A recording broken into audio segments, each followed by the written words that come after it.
युक्तियों से ज्ञान की, वैराग की, इसमें भगवत गीता भी इसमें योग वासिष्ठ में आपको सुनने को मिलेगी। वो जो कृष्ण ने उपदेश किया अर्जुन को ना, वो भी कथा इसमें है। काकभूषणी की कथा इसमें है।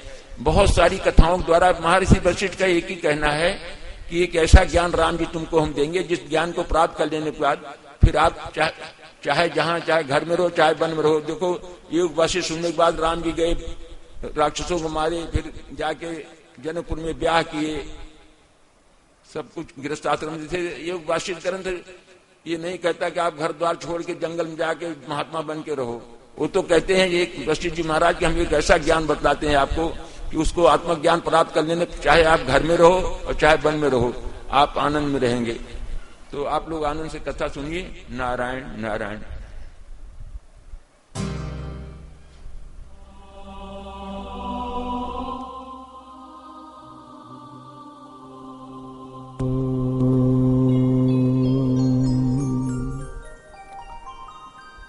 विश्वं दर्पण दृश्यमान नगरी तुल्यं निजान्तर्गतं पश्यन्नात्मनि मायया बहिर्यों भूतं यथा निद्रया यः साक्षात् कुरुते प्रबोध समये स्वात्मानमेवाद्वयम् तस्मै श्री गुरुमूर्तये नमः। इदं श्री दक्षिणामूर्तये। मुग्धं स्निग्धं मधुरमुरली माधुरी धीरनादैः कारं कारं करणविवशं गोकुलं व्याकुलत्वम् श्यामं कामं व्रजजनमनो मोहनं मोहनांगम् चित्ते नित्यं निवसतु मभो वल्लभी वल्लभं नः। नमः परमहंसास्वादित चरणकमलचिन्मकरन्दाय भक्तजनमानसनिवासाय श्रीरामचन्द्राय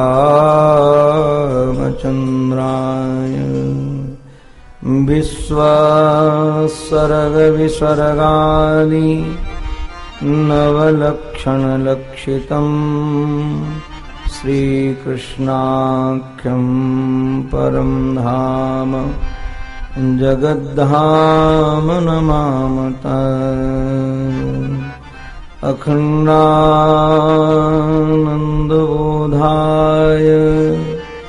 शिष्यसन्तापहारिणे सच्चिदानन्दरूपाय रामाय गुरवे नमः। रामाय गुरवे नमः।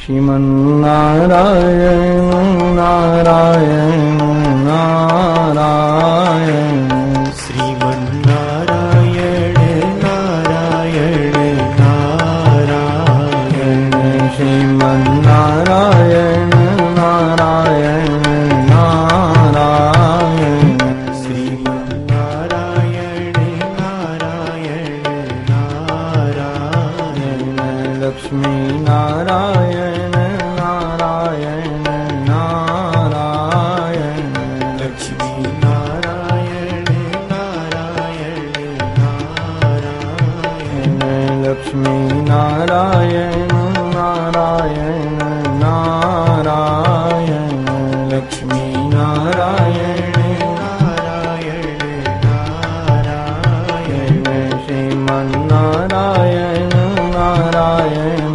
नारायण श्रीमन्नारायण नारायण नारायण सद्गुरु नारायण नारायण नारायण सद्गुरु नारायण नारायण नारायण सद्गुरु नारायण नारायण नारायण सद्गुरु नारायण नारायण नारायण श्रीमन नारायण नारायण नारायण श्रीमन्नारायण नारायण नारायण श्रीमन नारायण नारायण नारायण श्रीमन्नारायण नारायण नारायण श्रीमन नारायण नारायण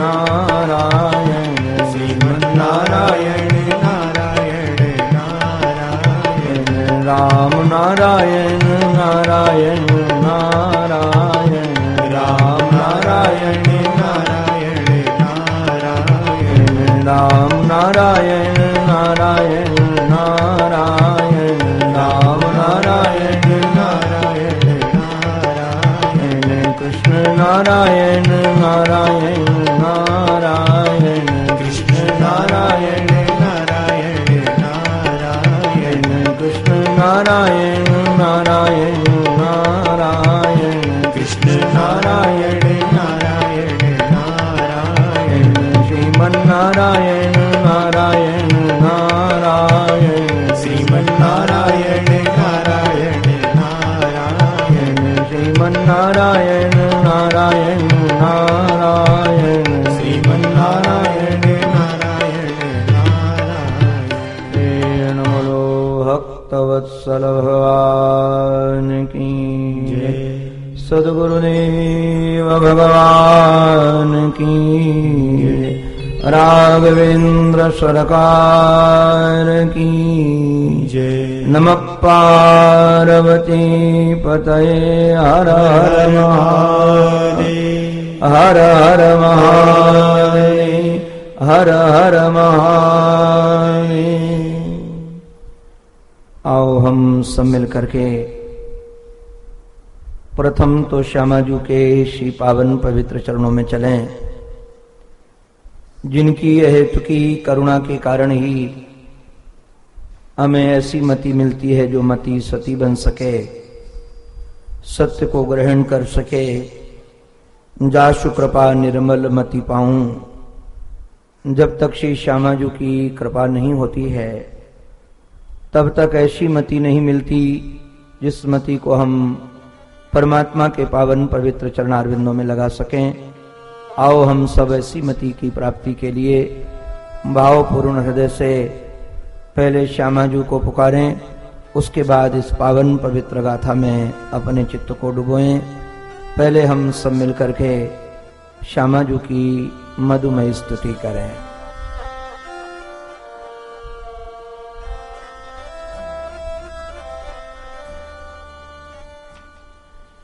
कृपा रूपिणी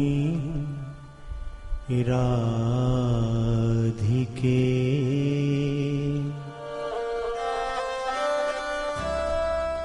श्यामा प्राणाधार कृपा करो श्री राधिके मेरी ओर निहार।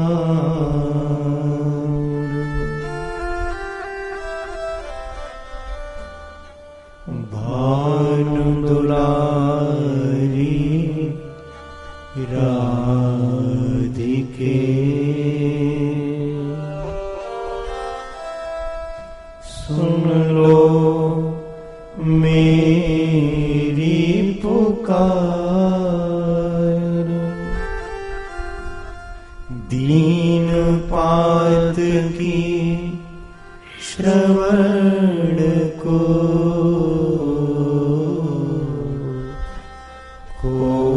न पालन हार, को न पालन हार।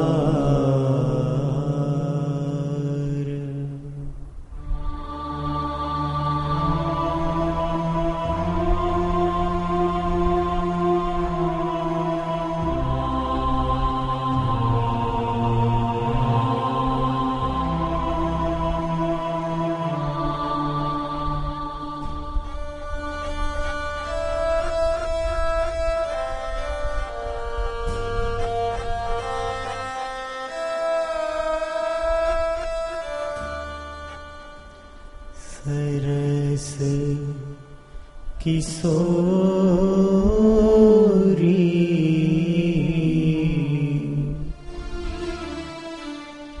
वयस की थोरी,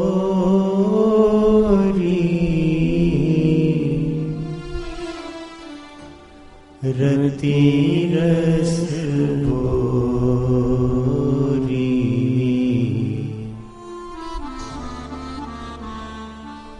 कीजे कृपा की को श्री राधे,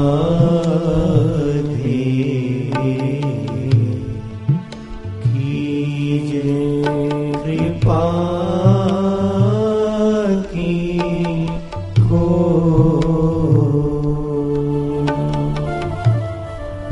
सरस किशोरी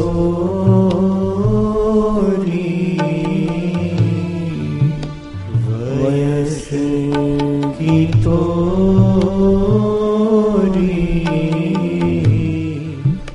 रति रस बोरी,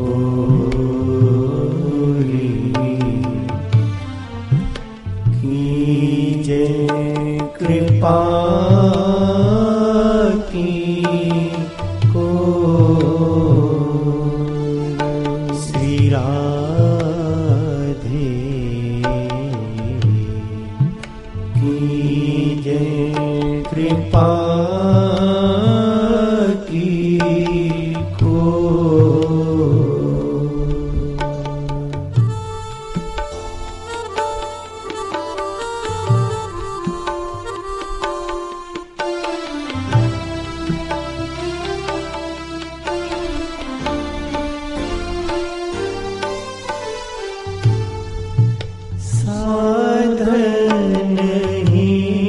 साधनहीन दीन मेरा राधे, तुम करुणामयी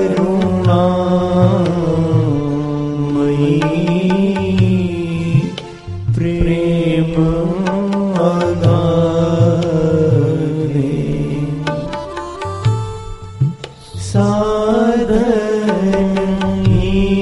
साधनहीन दीन मेरा राधे, तुम करुणामयी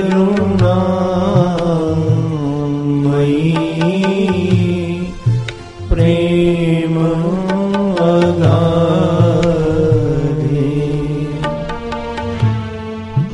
काके द्वारे जाए पुकारे, कौन निहारे, दीन दुखी की ओ श्री राम।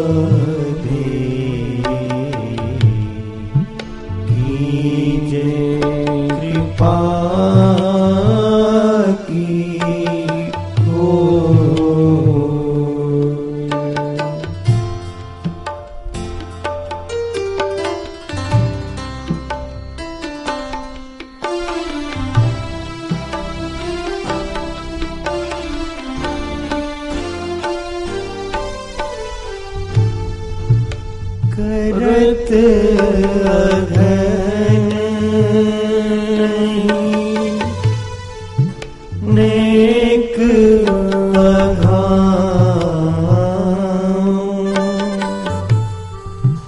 भजन करन मेरा मन को लगा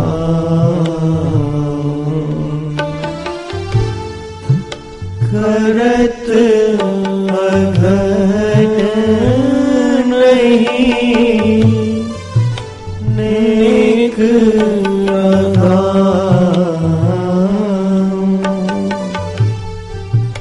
भजन करन मेरा मन को लगा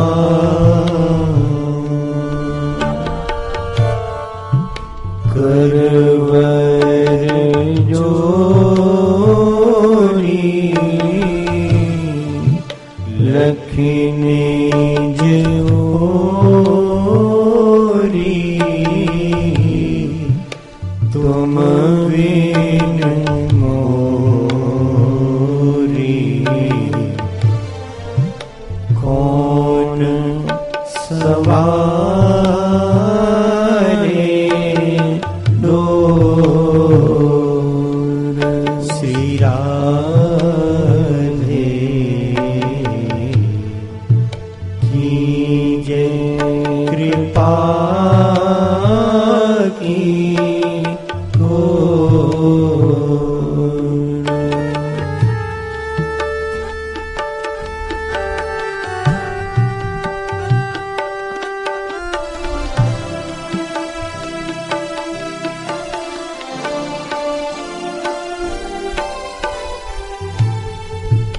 भलो बुरो जे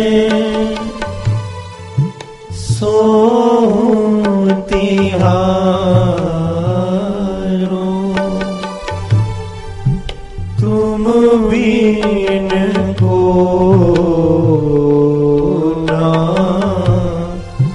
हितु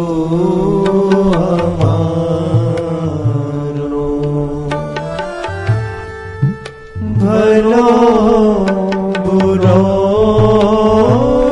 जे सो तिहारो तुम बिन को ना हितु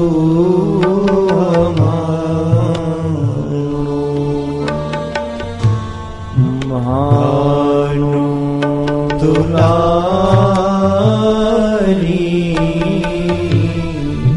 सुधिलो हमारी ही भानु दुलारी सुधिलो हमारी शरण तिहारी ओम पतितन सिर मोर श्री राधे कीजे कृपा की को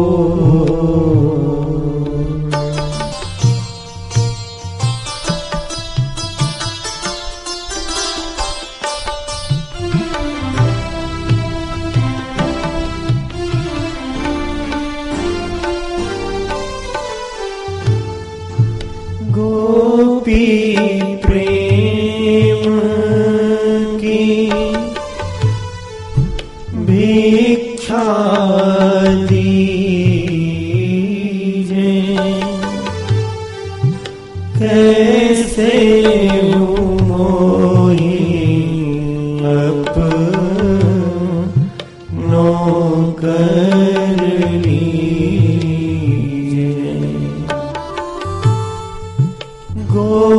गोपी प्रेम की भिक्षा दीजे,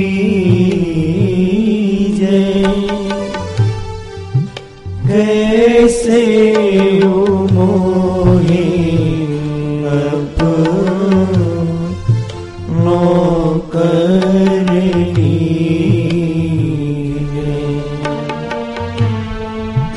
तोरे गुण गावत दिवस बितावत,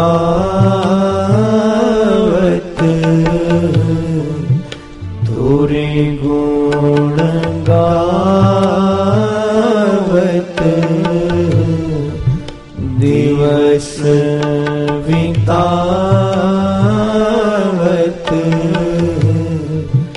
दृगभरि आवत, हुइयो प्रेम विभोर श्री राधे कीजे कृपा की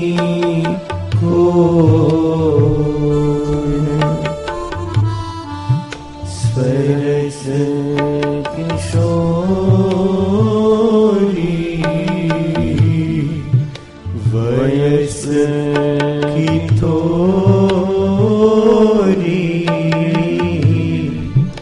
रति रस गोरी,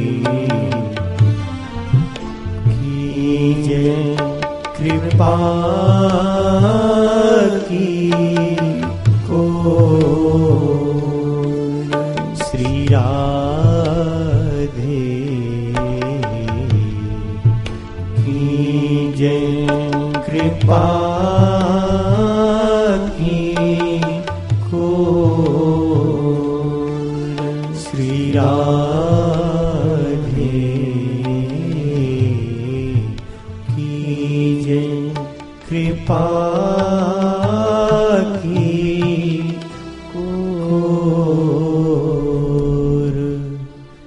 श्री राधे।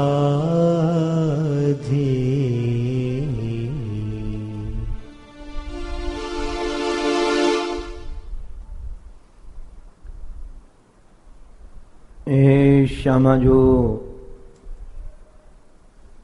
साधनहीन दीन में राधे, हे वृंदावनेश्वरी साधन का तो बल नहीं है, केवल आपकी कृपा का ही बल है। आपकी कृपा के आश्रित ही इन शास्त्रों का चिंतन करके अपने जीवन को पवित्र बनाने का प्रयास करता रहता हूं। आपकी कृपा के कारण ही यह सब संभव हो पाता है। बस आपके श्री चरणों में हमारी करबद्ध प्रार्थना है, बस आपकी एक कृपा बनी रहे, हमारी चित्तवृत्ति सतत सत्य के चिंतन में लगी रहे, यही आपके चरणों में बारंबार प्रार्थना है। परमादरणी प्रातस्मरणी अनंत श्री समलंकृत श्री महाराज श्री के श्री पावन पवित्र चरणारविंदों में साष्टांग दंडवत प्रणाम। परमादरणी जिन्होंने हेतु की करुणा करके कृपा करके इस शरीर को नैष्ठिक ब्रह्मचारी की दीक्षा दे करके महाराज श्री के श्री चरणों में समर्पित कर दिया, ऐसे हमारे पहले के महान जी महाराज श्री सद्गुरुदेव भगवान,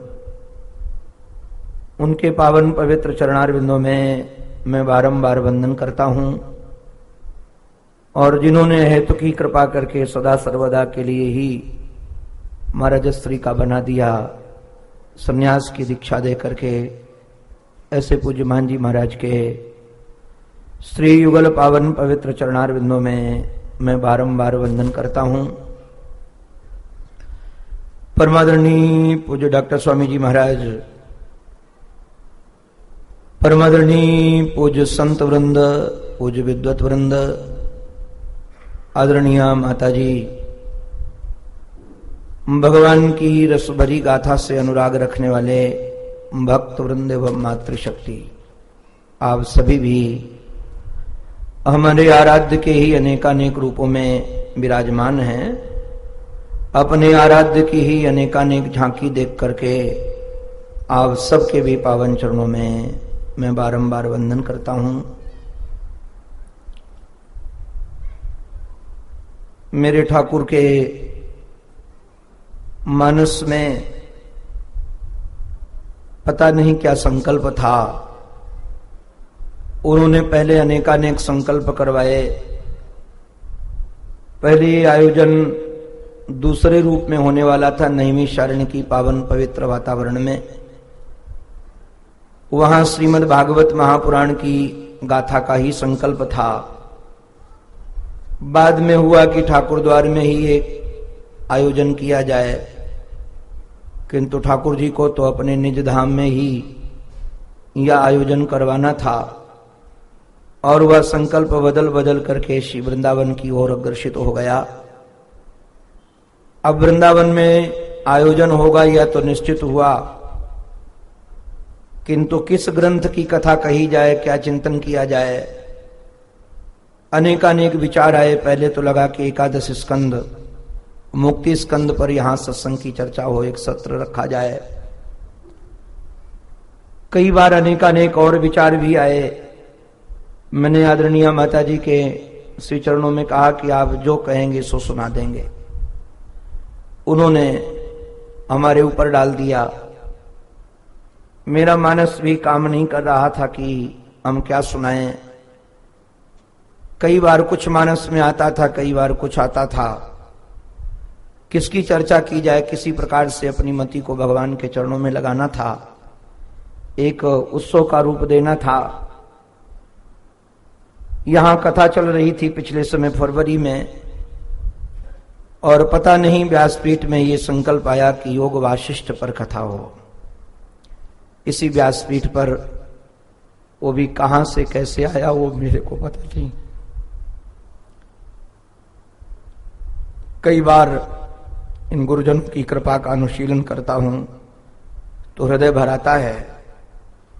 मुझे लगता है आज से 1.5 वर्ष पूर्व एक वैष्णव ने मुझे 2 ग्रंथ दिए। इस कथा में आकर के वह बैठते हैं, शायद कहीं बैठे होंगे। एक तो श्रीमद् नारायण भक्तमाली का श्रीमद् भागवत महापुराण पर जो चिंतन है, प्रथम भाग ही प्रकाशित हुआ है, वो दिया। और एक ग्रंथ उन्होंने और दिया। वो ग्रंथ था योग वशिष्ठ का। 1.5 वर्ष पहले लगभग।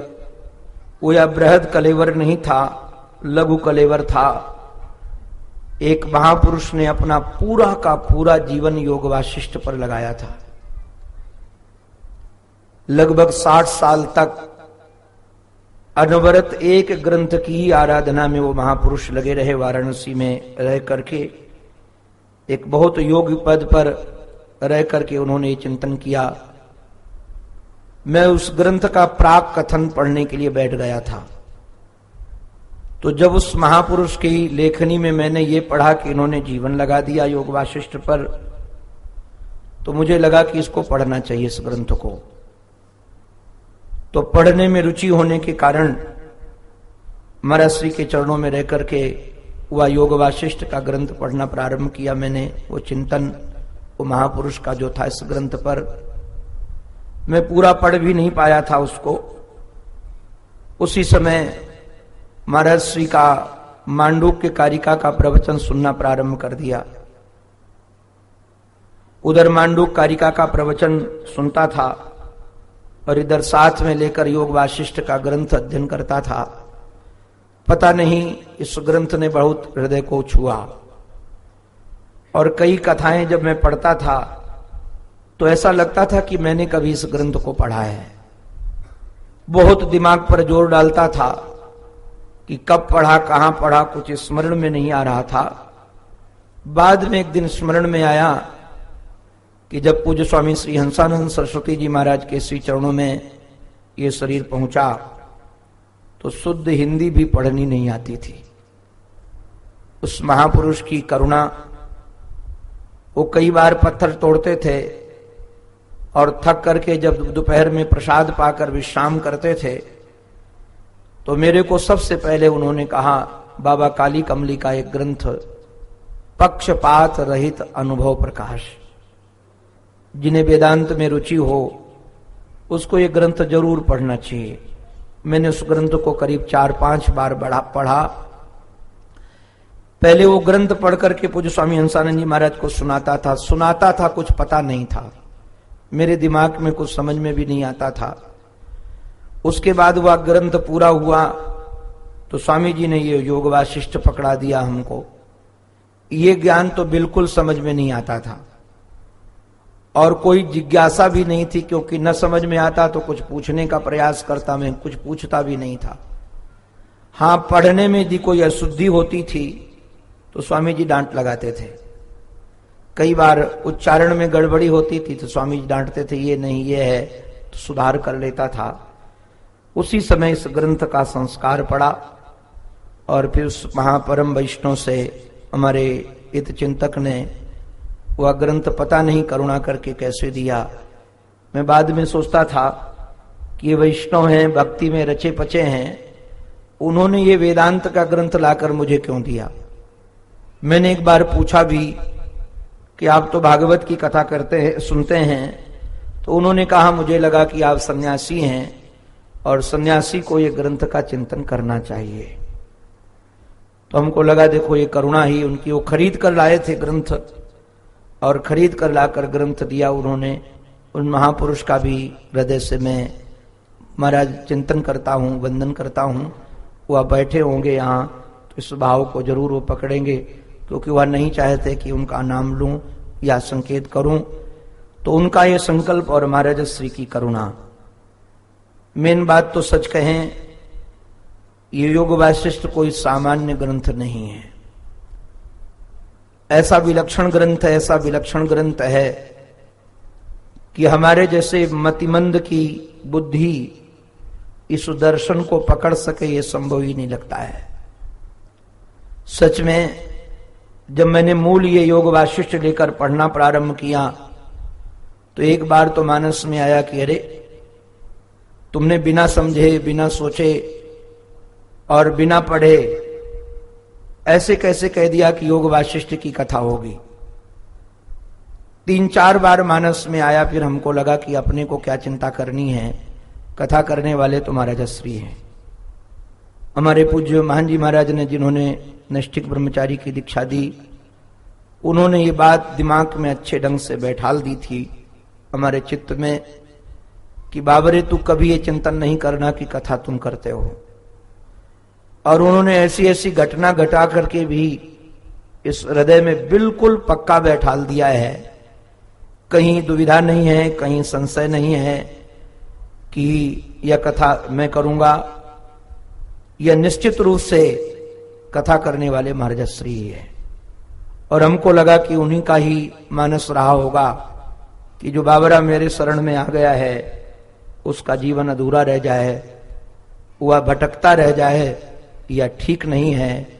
इसलिए इसी विधि से उसके जीवन में इन शास्त्रों के चिंतन में महाराज प्रवृत्ति हो।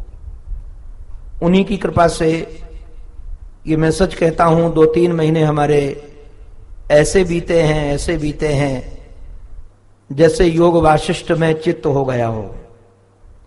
उठते बैठते, सोते जागते, भले ही इस अवधि में 4-5 भागवत की, इस अवधि में सुंदरकांड की कथा भी की, इस अवधि में एक मैंने योग वाशिष्ठ पर भी प्रवचन ऋषिकेश में किया।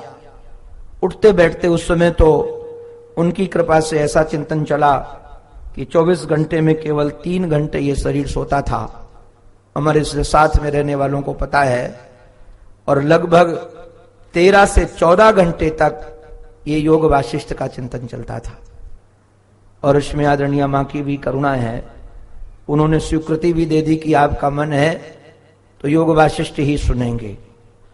तो हमको जो रस मिला है, जो आनंद मिला है, इसमें मेरे ठाकुर का अनुग्रह है और आदरणीय मां का भी संबल है।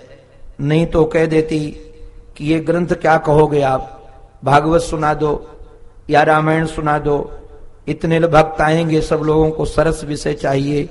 माता जी ने तो कहा कि सबको संस्कार पढ़ेंगे, इसलिए यही सुनेंगे।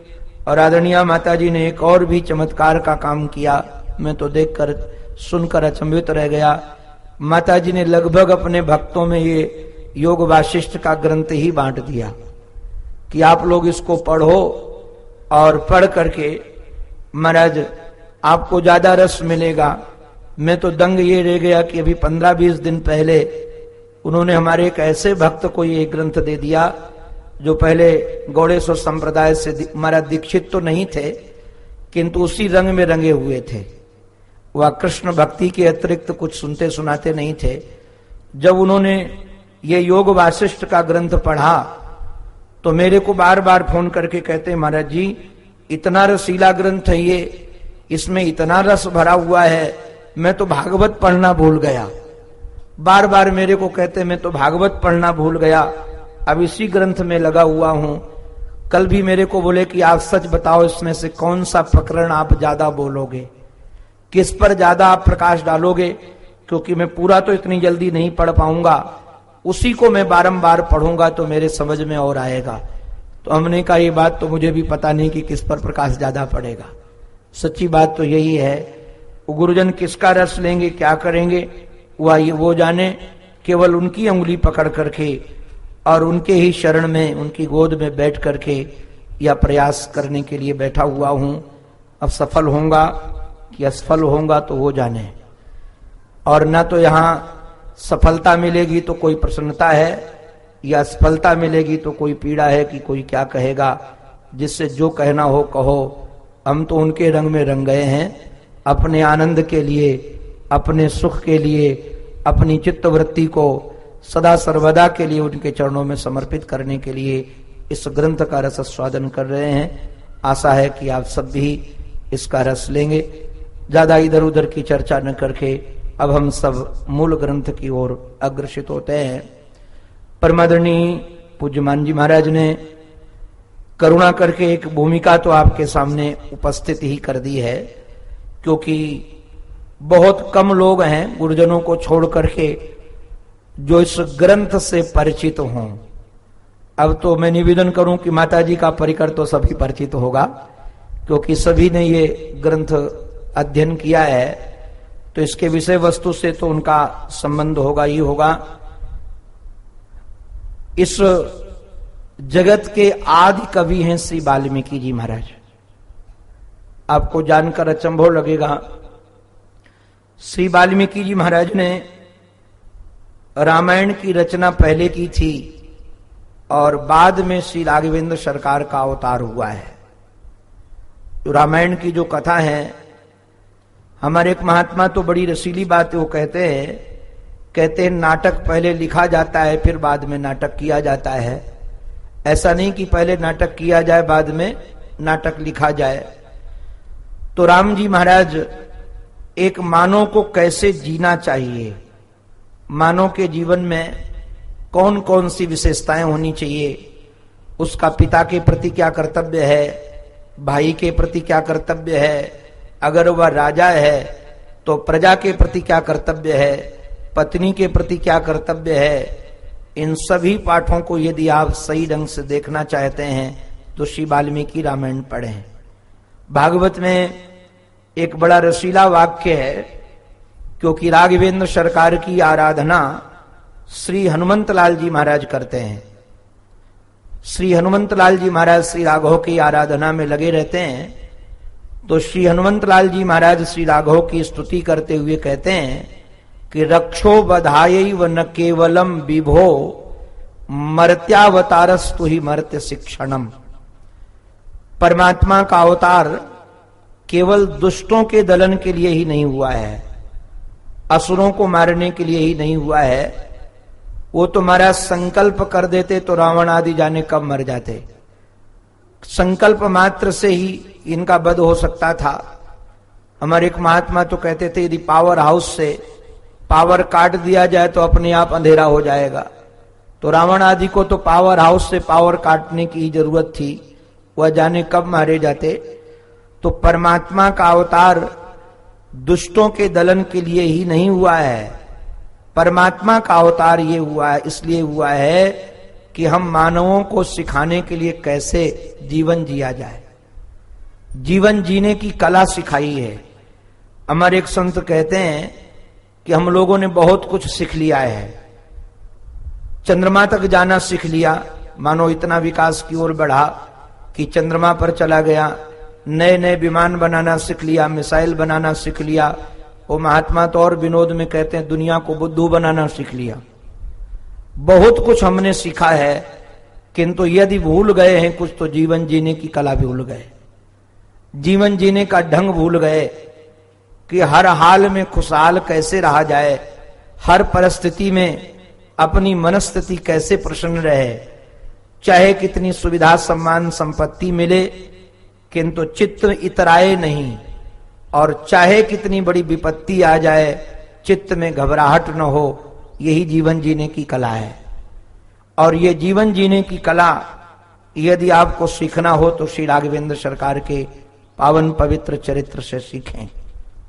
निश्चित रूप से ये जो चरित्र राघव का चरित्र है, जीवन को कैसे रसीला बनाया जाए, जीवन को कैसे मधुर बनाया जाए और कैसे हर हाल में खुशहाल रहा जाए, यह चरित्र श्री राघव के माध्यम से सीखने को मिलेगा। और ये जहां से उन्होंने सीखा है उसका नाम है श्री वाल्मीकि रामायण। तो वाल्मीकि रामायण से ये अभिनय उन्होंने सीखा है। और नारायण दूसरी ओर ध्यान दिया जाए कि हर हाल में खुशहाल किस आधार पर रहा जा सकता है, उसका आधार क्या है। राघव के जीवन में इतनी इतनी बड़ी सफलताएं मिली, कहीं उनके जीवन में अभिमान का संचार नहीं हुआ। आपने सुना ही होगा अवध जैसा राज्य उनको मिलने वाला था, किंतु कोई प्रसन्नता नहीं थी कि इतना बड़ा राज्य मिल रहा है हमको। जिस राज्य की कामना स्वर्ग के देवता लोग करते हैं कि राज्य हमको मिल जाए, वो ऐसे राज्य की प्राप्ति उनको सहज में हो रही थी, किंतु उसकी कोई प्रसन्नता नहीं है, कोई बहुत आनंद नहीं है कि हमारे आनंद की नींद ना ही हो। और इतना ही नहीं, दूसरे दिन यदि वनवास का सुना दिया गया कि गमन करना है वनवास की ओर, तो कोई पीड़ा भी नहीं है। आप कभी सुनिएगा, पढ़िएगा तो पता चलेगा, जब कौशल्या मैया के पास गए श्री राघवेंद्र सरकार, तो मानस में कोई खिन्नता नहीं थी, कोई पीड़ा नहीं थी, कोई ये नहीं था कि इतना बड़ा राज्य छूट गया। माँ के चरणों में जाकर प्रणाम करते हैं। माँ ने कहा बेटा जल्दी तैयारी करो, आज तुमको यहाँ का राजकुमार बनाना है, राजकुमार को आज यहाँ का राज्य मिलना है। तो उन्होंने कहा माँ हमको राज्य मिल गया है। तुमको राज्य मिल गया? बोले हाँ राज्य मिल गया। पिता दीन मोहि कानन राजू, पिता ने मुझे वन का राज्य दिया है। आप जरा सोचिए, जिनके लिए वनवास भी राज्य लगता हो और राज्य भी जिनके लिए कोई प्रभाव न डालता हो, ऐसी कौन सी राम जी ने गुट्टी पी थी। हमारे एक महात्मा कहते कौन सी गुट्टी पी थी, जिस गुट्टी के कारण, जिस महाराज अमृत के कारण इनके जीवन में ये रस था। और वह यदि कोई गुट्टी पी थी, वह कोई औषधि पी थी, वह कोई अमृत यदि उन्होंने पिया था, तो श्री गुरु वशिष्ठ के द्वारा दिया गया योग वाशिष्ठ ही पिया था। ये योग वाशिष्ठ, ये अधिकतर लोग इसको योग वशिष्ठ कहते हैं। आज मैं महात्मा जी को कह रहा था ये योग वशिष्ठ नहीं है, योग वासिष्ठ है। क्योंकि जैसे वसुदेव के सुपुत्र वासुदेव हैं, वैसे वशिष्ठ से मिलने वाला जो ज्ञान है वही योग वासिष्ठ है। योग वशिष्ठ नहीं है, ये योग वासिष्ठ है। राम जी को जो योग, जो ज्ञान वशिष्ठ जी महाराज से मिला है, उसी ज्ञान का नाम योग वासिष्ठ है। किंतु हमारे यहाँ एक महाराज मधुर परंपरा है। मधुर परंपरा यह है, जब किसी ग्रंथ का ये विद्वज्जन सृजन करते हैं किसी ग्रंथ की यदि रचना करते हैं तो रचना के प्रारंभ में मंगलाचरण करते हैं। मंगलाचरण का अभिप्राय क्या है? वैसे तो मंगलाचरण शब्द जिस धातु से निष्पन्न है वो मंगी गत्यर्थक धातु है, जिसका अर्थ है गति, ज्ञान, प्राप्ति और मोक्ष। जो हम कार्य करने के लिए बैठे हैं या हम सब मिलकर के, उसमें किसी प्रकार का विघ्न ना आए, उसकी गति बनी रहे, इसलिए मंगलाचरण किया जाता है।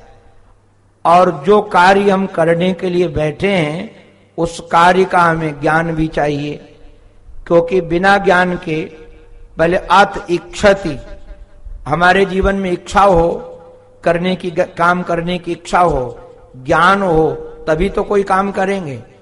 पहले इच्छा ही ना हो, बिना इच्छा के तो कोई क्रिया होगी नहीं। और यदि इच्छा भी है हमारे जीवन में कि हमको ये काम करना है, स्थूल से स्थूल क्रिया, छोटी से छोटी क्रिया का भी ज्ञान हमको होना चाहिए। हम कई बार महाराज निवेदन करते हैं, झाड़ू लगाना बहुत सहज और सरल क्रिया लगती है, स्थूल क्रिया लगती है, किंतु यदि झाड़ू लगाने की क्रिया आपने सीखी न हो तो आप झाड़ू नहीं लगा सकते हो। झाड़ू लगाने के लिए आप जाओगे तो बीच बीच में झाड़ लोगे, किनारे में कूड़ा रह जाएगा। हम जगह कई बार देखते हैं अपने सेवकों को, महाराज झाड़ू लगाते हैं, यहां से निकाला वहां डाल दिया। कैसे सुव्यवस्थित झाड़ू लगाई जाए ये भी गुरुजनों से सीखना पड़ता है। बिना ज्ञान के झाड़ू नहीं लगेगी, उसका भी ज्ञान होना चाहिए। चलने का ज्ञान हो, बोलने का ज्ञान हो, देखने का ज्ञान हो। रोटी बनाना है तो उसका भी ज्ञान हो। अब रोटी बनाने वाली क्रिया लगती तो स्थूल क्रिया है, किंतु महाराज लगता है रोटी बनाने में क्या दिक्कत है, आटा ले लो, थोड़ा पानी डाल दो, गूंद दो और उसको बेल दो, सेक दो, रोटी बन गई। किंतु महाराज यदि बनाना नहीं पता है, आटा, रोटी का आटा अलग तैयार किया जाता है, पूड़ी का आटा अलग तैयार किया जाता है। वो माताएं जानती हैं कितना पानी डालना है आटे में और कितना कड़ा बनाना है, कितना उसको ढीला रखना है, इसका भी ज्ञान सीखना पड़ता है। अगर रोटी बनाने का ज्ञान न हो तो 4 कोने की रोटी बनेगी, गोल नहीं बन पाएगी, उसका भी ज्ञान होना चाहिए। स्थूल से स्थूल क्रिया का ज्ञान हमारे जीवन में आवश्यक है।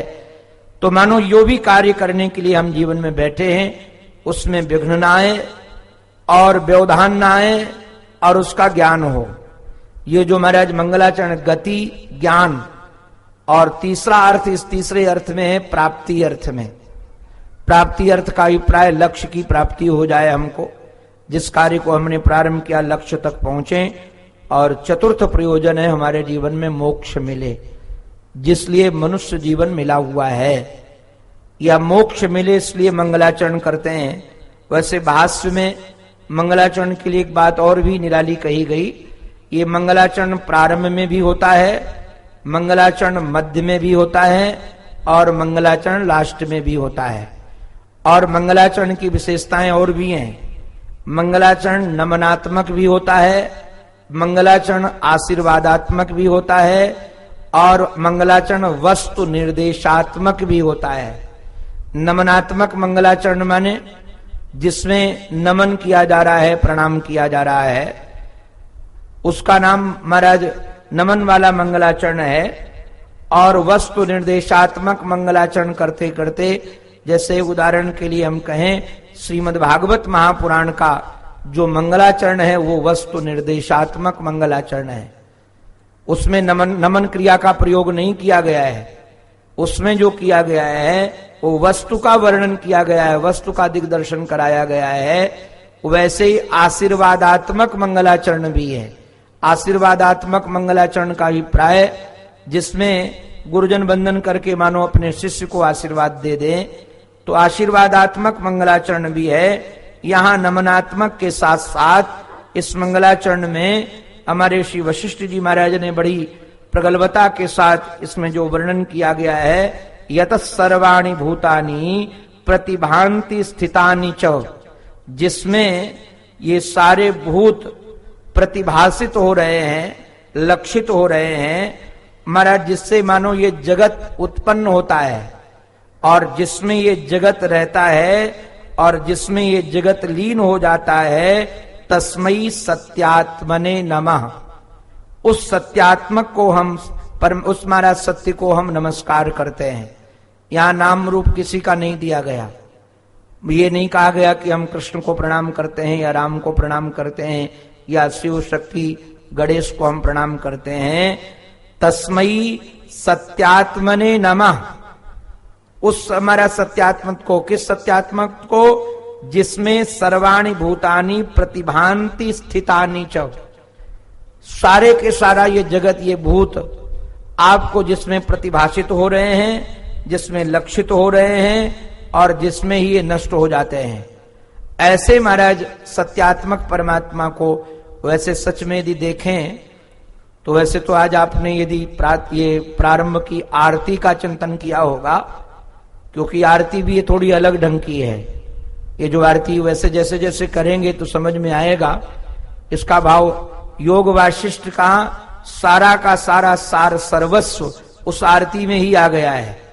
आप यदि सावधानी से उसको श्रवण करेंगे, मनन करेंगे, तो सार सर्वस्व योग वाशिष्ठ का उसमें आ गया है। तो मंगलाचरण से ही ग्रंथ के प्रतिपाद्य वस्तु स्थिति का पता चल जाता है। मंगलाचरण से ही पता चल जाता है इस ग्रंथ का प्रतिपाद्य विषय क्या है।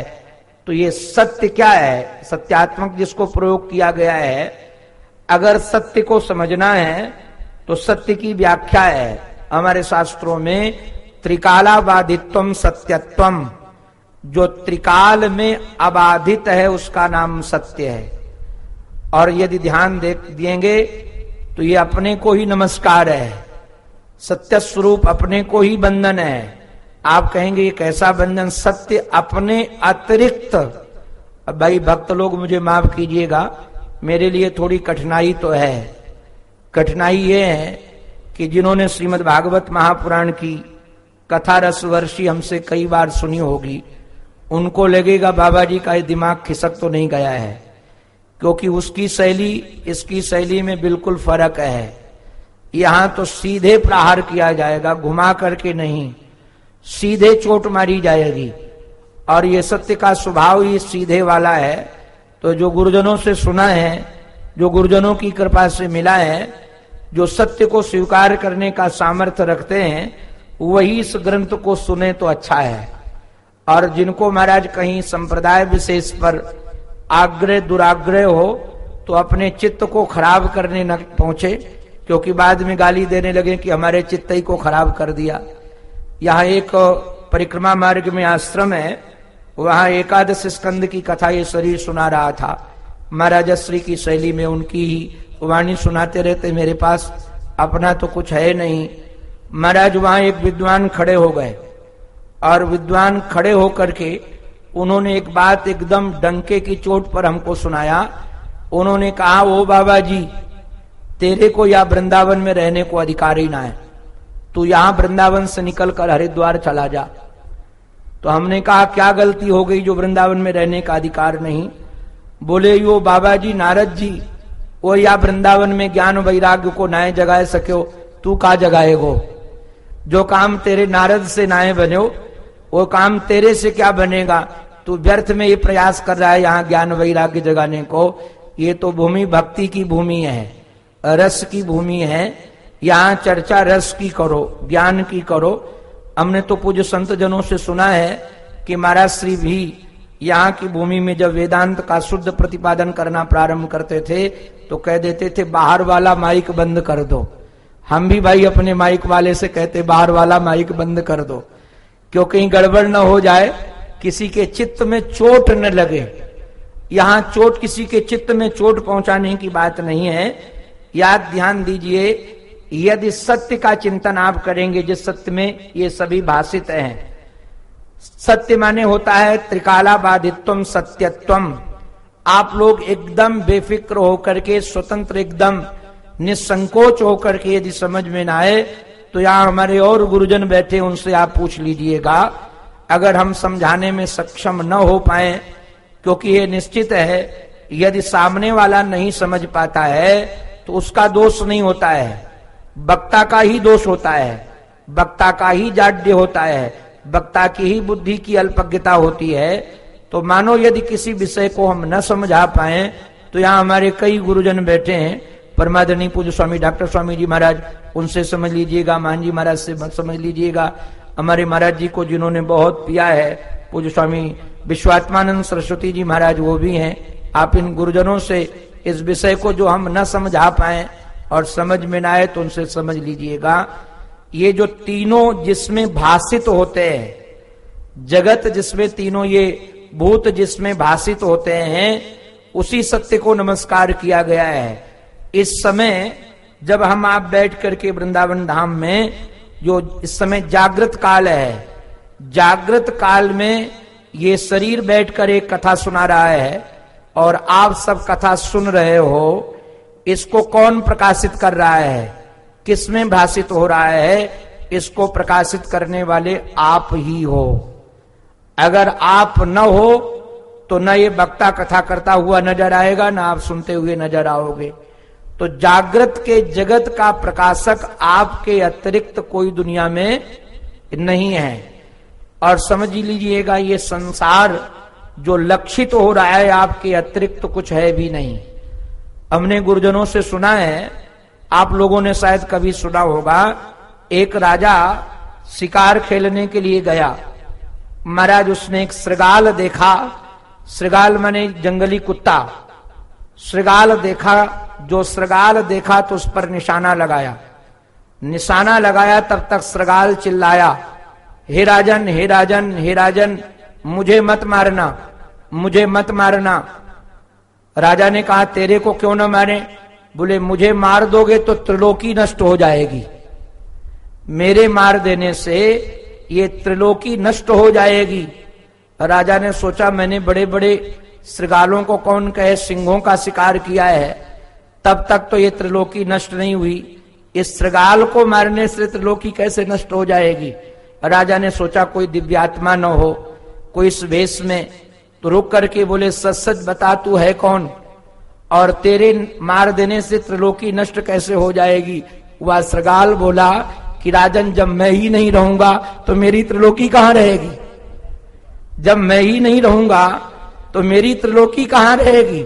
जब तक मेरी सत्ता है तभी तक त्रिलोकी की सत्ता है, जहां मेरी सत्ता नष्ट हुई वहां त्रिलोकी की सत्ता नष्ट हो जाएगी। तो सच में ये जागृत जगत को प्रकाशित करने वाले आपके अतिरिक्त दुनिया में कोई दूसरा नहीं है। ये जागृत जगत आप जो देख रहे हैं, ये महाराज इसको प्रकाशित करने वाला आपके अतिरिक्त दुनिया में कोई दूसरा नहीं है। आज हमने स्वप्न बहुत अच्छा देखा, स्वप्न बहुत अच्छा देखा, तो ये स्वप्न का प्रकाशक कौन हुआ? स्वप्न को किसने देखा? कभी कभी आप लोग भी बोल दिया करो, किसने देखा भाई स्वप्न को? हमने देखा। आज ये स्वप्न देखा, ये स्वप्न देखा, एक स्वप्न देखा। एक साधक ने आज हमको सुबह फोन करके कहा, महाराज जी आज हमने बहुत खराब स्वप्न देखा है। तो हमने कहा फिर मेरे को मत बताना। बोले क्यों, आपको क्यों न बताएं, आपको बताएंगे तो समाधान मिल जाएगा। हमने कहा वो खराब स्वप्न हमारे चित्त को भी खराब करेगा, वो अपने पास ही रखो, हमको बताने की जरूरत नहीं है। वो बड़े गंभीर थे, उन्होंने सोचा कि स्वप्न बताएंगे तो कोई न कोई उसका ये फल बताएंगे, क्योंकि ज्योतिष वाले स्वप्न का भी फल बता देते हैं। यहाँ तो जागृत का ही फल कुछ नहीं है, स्वप्न का फल क्या होगा? जागृत का ही फल नहीं तो स्वप्न के फल पर क्या विचार करना है? तो हमने कहा ये स्वप्न बताने की जरूरत नहीं है। तो स्वप्न प्रपंच को प्रकाशित करने वाले आपके अतिरिक्त कोई दूसरा नहीं है। और आज गहरी नींद आई कि कुछ भी हमको पता नहीं चला, कुछ भी हम नहीं जानते भय।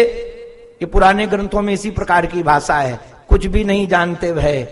हमको महर्षि ने, स्वामी हंसान जी महाराज ने जब विचार चंद्रोदय और विचार सागर पढ़ाई तो उस समय ऐसी भाषा ही याद हो गई थी, क्योंकि पुराने ग्रंथों में इसी प्रकार की भाषा का वर्णन है। तो महाराज आज इतनी गहरी नींद आई कि हमको कुछ भी नहीं पता चला। इसको प्रकाशित किसने किया, इसको कौन जाना? मैंने ही जाना। तो अभिप्राय क्या है? जागृत, स्वप्न और सुसुप्ति त्रिकाला बाधित्व है ना, तो त्रिकाल में अबाधित केवल यदि कोई सत्य है तो मैं ही हूं। ये जागृत जगत झूठा क्यों है? क्योंकि ये स्वप्न में नहीं रहता है। स्वप्न जगत झूठा क्यों है? क्योंकि वो जागृत में नहीं रहता है। और जागृत स्वप्न दोनों झूठे क्यों हैं? क्योंकि सुसुप्ति में नहीं रहते हैं। और सुसुप्ति, ये भी हमारा सुसुप्ति काल भी जागृत, जब हमारा जागृत, स्वप्न और सुसुप्ति, ये तीनों क्यों झूठे हैं? इसकी तीनों की सत्ता क्यों नहीं है? सुसुप्ति की भी कोई सत्ता नहीं है। क्यों सत्ता नहीं है? क्योंकि महाराज ये तीनों एक दूसरे में नहीं रहते हैं और अपने राम तीनों में रहते हैं। अपने अतिरिक्त तीनों की सत्ता नहीं है। ना अपने अतिरिक्त स्वप्न की सत्ता है, ना अपने अतिरिक्त जगत की सत्ता है, ना अपने अतिरिक्त सुसुप्ति की सत्ता है। तो जो ऐसा सत्य है, तस्मै सत्यात्मने नमः, ऐसे सत्य को हम बारंबार वंदन करते हैं। बाद में हमारा द्वितीय श्लोक में कहते हैं ज्ञाता ज्ञानम च ज्ञेयम च, ज्ञाता ज्ञान और ज्ञेय, और दृष्टा दर्शन, हमारा द्रगभू, ये त्रिपुटी इन्होंने ले ली। कर्ता हेतु क्रिया यस्मात् तस्मयी, हमारा जो ये त्रिपुटी को यहां ग्रहण कर लिया गया है, ज्ञाता ज्ञान और ज्ञेय। ज्ञाता ज्ञान ज्ञेय, जैसे प्रमाता प्रमाण प्रमेय, वैसे हमारा दृष्टा दर्शन और दृश्य, कर्ता हेतु क्रिया, ये तीनों का यह वर्णन कर दिया गया। जिसमें ये भाषित होते हैं, जिसमें ये जाने जाते हैं, ऐसे परमात्मा, ऐसे आत्मा को हम बारंबार वंदन करते हैं, बारंबार प्रणाम करते हैं। महाराज जिसमें आनंद सिंधु में, आनंद सिंधु परमात्मा में महाराज जैसे स्फुरंत सीकरा, एक सीकर, एक बिंदु, सीकर माने जो सीख से उत्पन्न हो। तुलसीदास जी महाराज ने मानो इसी का अनुवाद किया है, जो आनंद सिंधु सुख राशि सीकर ते त्यहु लोक सुपासी। जो आनंद सिंधु सुख राशि है, उसी के एक बिंदु मात्र से, एक सीकर मात्र से, मानो एक सीकर डुबोई के, सीख डुबोया, एक समझ लीजिए आनंद का सिंधु भरा है। ये समझाने का ढंग ही है, अध्यारोप ही है, क्योंकि दूसरा कुछ है ही नहीं है, सिंधु के अतिरिक्त भी कुछ नहीं है, केवल समझाने के लिए बात कही जा रही है। एक सिंधु भरा हुआ है और उसमें कोई एक सीख डाले, रस का सिंधु भरा है, आनंद का सिंधु भरा है, उसमें सीख डाली जाए और सीख डालकर निकाल लिया जाए। निकालने के बाद उससे टपकेगी एक बिंदु, जो बिंदु टपकेगा उसी का नाम होगा सीकर। उसका नाम क्या होगा? सीकर। महाराज उस सीकर मात्र से सर्वेशाम जीवनम तस्मयी, सारे हमारा संसार का जीवन, सर्वेशाम जीवनम तस्मयी ब्रह्मानंदात्मने नमः, ऐसे जो ब्रह्मानंद है, ऐसे उसको बारंबार हम लोग वंदन करते हैं, बारंबार प्रणाम करते हैं। अब नारायण वंदना करने के बाद यहां से एक कथा प्रारंभ होती है। ये पुराणों की भाषा, रामायण की भाषा, ये भी एक रामायण ही है। इसको जानकर आप लोगों को अचंभव, इसका नाम महारामायण है। वो वाल्मीकि रामायण रामायण और ये महारामायण है। अध्यात्म जीवन जिसमें दर्शाया गया है, तो कथाओं के माध्यम से, दर्शन के माध्यम से, महाराज दृष्टांत के माध्यम से दर्शन तक पहुंचाया जाता है। हमारी चित्तवृत्ति सूक्ष्म विषय को ग्रहण कर सके। जैसे मानो किसी पक्षी का शिकार करना है किसी शिकारी को, तो वह गुरु उनका सिखाता है, पहले पक्षी नहीं दिखाएगा, पहले जहां पक्षी बैठा हुआ है उस वृक्ष को दिखाया, और वृक्ष को दिखाने के बाद उस डाली को दिखाया, और डाली को दिखाने के बाद महाराज फिर बताया उस डाली में वो पक्षी बैठा है, उसकी वो आंख है। जैसे माताएं बच्चों को महाराज चंद्रमा को लखाना है तो कहती हैं वो वृक्ष के ऊपर जो हंसिया जैसा है, ऐसा द्वितीया का चांद वो वृक्ष के ऊपर है, वो वृक्ष के ऊपर नहीं है। चंद्रमा वृक्ष के ऊपर कहां से आ जाएगा? वह वृक्ष के ऊपर नहीं है। केवल उस चंद्रमा को लक्षित कराने के लिए, चंद्रमा को दर्शाने के लिए महाराज वह दृष्टांत दे दिया जाता है, वृक्ष के ऊपर है। तो मानो यह दर्शन इनको दर्शाना है, बताना है, इसलिए महाराज एक यहाँ कथा प्रारंभ की जा रही है। सुतीक्षणो नाम कश्चित, कोई सुतीक्षण नाम के विद्वान है, ब्राह्मण, सुतीक्षण ब्राह्मण कश्चित, ये ब्राह्मण संशयग्रस्त है।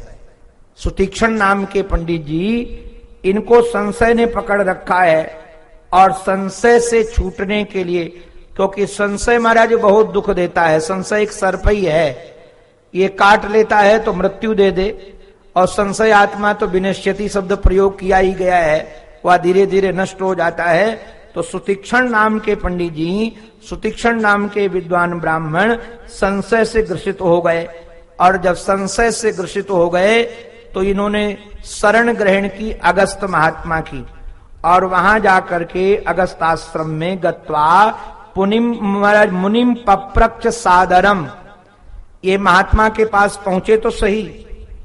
और महाराज वैसे तो ये अगस्त महात्मा के शिष्य है सुतीक्षण, आप लोगों ने रामचरितमानस में इनकी कथा सुनी होगी, पढ़ी होगी। तो मानो सुतीक्षण जी के चित्त में संशय का जागरण हुआ, और जब संशय का जागरण हुआ तो इन्होंने गुरुदेव की शरण ग्रहण की, और गुरुदेव की शरण में जाकर के मुनिम पप्रक्ष सादरम, महात्मा के चरणों में जाकर के प्रणाम करके सादर पूछते हैं। सादर माने क्या? देखो, आदर में जो शब्द है ना, हमारे महर्षि तो महाराज शब्द शिल्पी है। महर्षि के शब्दों को मैं कई बार सुनता रहता हूं, पढ़ता रहता हूं, उन्हीं का चिंतन करता रहता हूं। तो महर्षि ने आदर शब्द की बड़ी विलक्षण व्याख्या की है, और जब तक गुरुजनों के प्रति आदर नहीं होगा तब तक काम बनेगा नहीं। अति समीपता होने के कारण कई बार आदर का भाव समाप्त हो जाता है, और जब आदर का भाव समाप्त हो जाता है तो ये ज्ञान हमारे जीवन में फलीभूत नहीं होगा। आदर माने जिसमें ईशित डर है, याद रखिएगा, आदर में थोड़ा डर रहता है, और डर के कारण व्यक्ति, और गुरुजनों के प्रति ये भाव रहना भी चाहिए, क्योंकि जब गुरुजनों के प्रति आदर नहीं होगा, उनसे डर नहीं लगेगा, तो हमको जो मन में आएगा सो बोल देंगे, जो मन में आएगा सो कह देंगे। तो कई बार बिना डर के बोलने से अपने गुरुजनों का अपमान हो जाता है, और गुरुजनों का मानस यदि खिन्न हो गया अपने व्यवहार से, तो वह ज्ञान हमारे जीवन में अवतरित होने वाला नहीं है।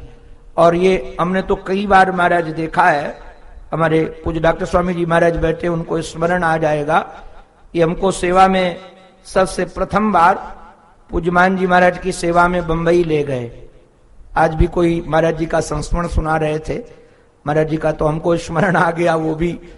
तो महाराज जब वो लेकर के हमको गए बंबई में, महाराज जी के पैर में कुछ गड़बड़ी थी, गुरु जी के, मान जी महाराज के, तो वो पैर बांध दिया जाता था, उनका पैर बांध दिया जाता। तो बड़े बड़े डॉक्टर देखने के लिए आते, तो उस समय डॉक्टर ढोलकिया बड़े हड्डी रोग के बड़े विशेषज्ञ थे, पता नहीं शायद शरीर नहीं है, तो वो आते थे।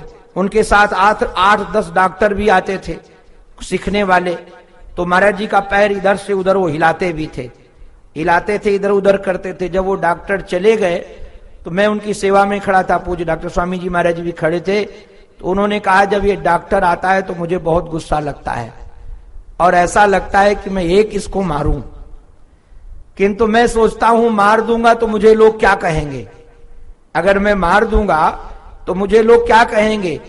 अपने राम को देखो, ये आदर नहीं था, सेवा में लगे थे, लड़कपन अपने राम के मुख से तुरंत निकल गया। हमने कहा लोग क्या कहेंगे, लोग यही कहेंगे कि इनको आगरा ले जाना चाहिए, बंबई लेकर आ गए। कहने का अभिप्राय यही था कि पागल खाना में ले जाना चाहिए, डॉक्टरों को जो मारने लगे पागल खाना में ले जाना चाहिए, उसको यहाँ काहे को लेकर आए। मैंने इतने ही कहा कि आगरा ले जाना चाहिए था, यहाँ लेकर आए। ये बात सुनकर इतने गंभीर हो गए वो, हमको अभी भी वह दृश्य याद है। किंतु हमारे पूज्य डॉक्टर स्वामी जी तो संतों की सेवा, महाराज जी की सेवा की थी, उन्होंने तुरंत संभाल लिया उस बात को। और शायद अगर उन्होंने संभाला न होता तो हमको बाद में कहो सेवा भी न मिलती। अगर उन्होंने संभाला न होता तो बाद में दोबारा सेवा नहीं मिलती। उन्होंने तुरंत संभाल लिया, संभाल करके बोले कि महाराज जी ये ठीक कहता है। कहा क्या ठीक कहता है? बोले इसको आगरा भेजना चाहिए था, आप इसको सेवा में ले आए। इसको आगरा भेजना चाहिए था, इसको आप सेवा में ले आए।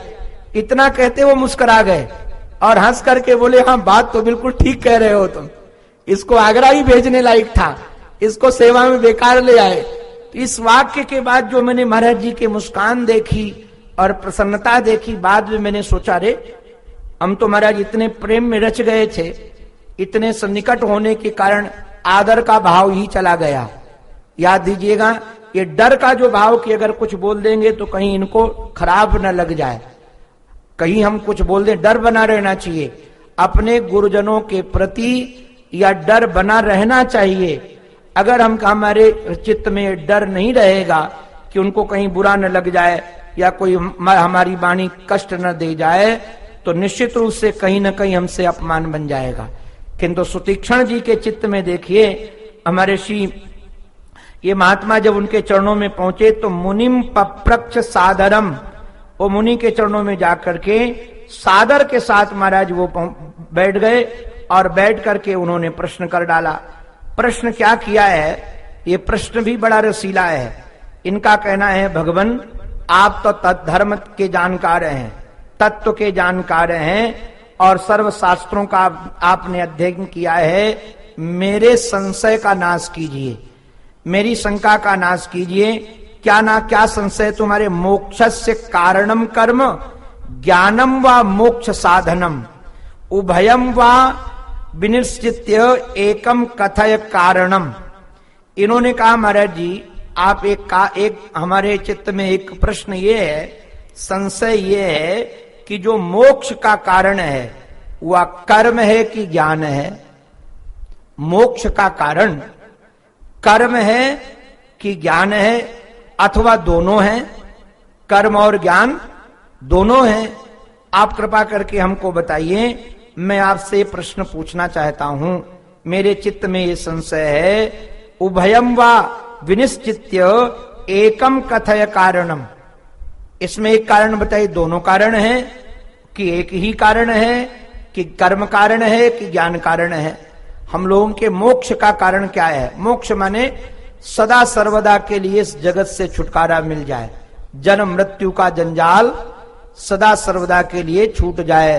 अपवर्ग शब्द का प्रयोग जहां है, अपवर्ग माने उसी मोक्ष अर्थ में अपवर्ग है, जहां पवर्ग नहीं है, न पा है, न फा है, न बा है, न भा है, न मां है, ये महाराज अपवर्ग है। इसमें एक भी नहीं है, पाप नहीं है, फल मिलने की आशा नहीं है, भोग नहीं है, मोक्ष नहीं है, बंधन नहीं है, उसी का नाम अपवर्ग है। जिसमें पवर्ग का अभाव है, तो मोक्ष का नाम महाराज छूटना अर्थ ही है अपने स्वरूप का बोध। अपने स्वरूप के बोध में कर्म कारण है कि ज्ञान कारण है, अथवा दोनों कारण है।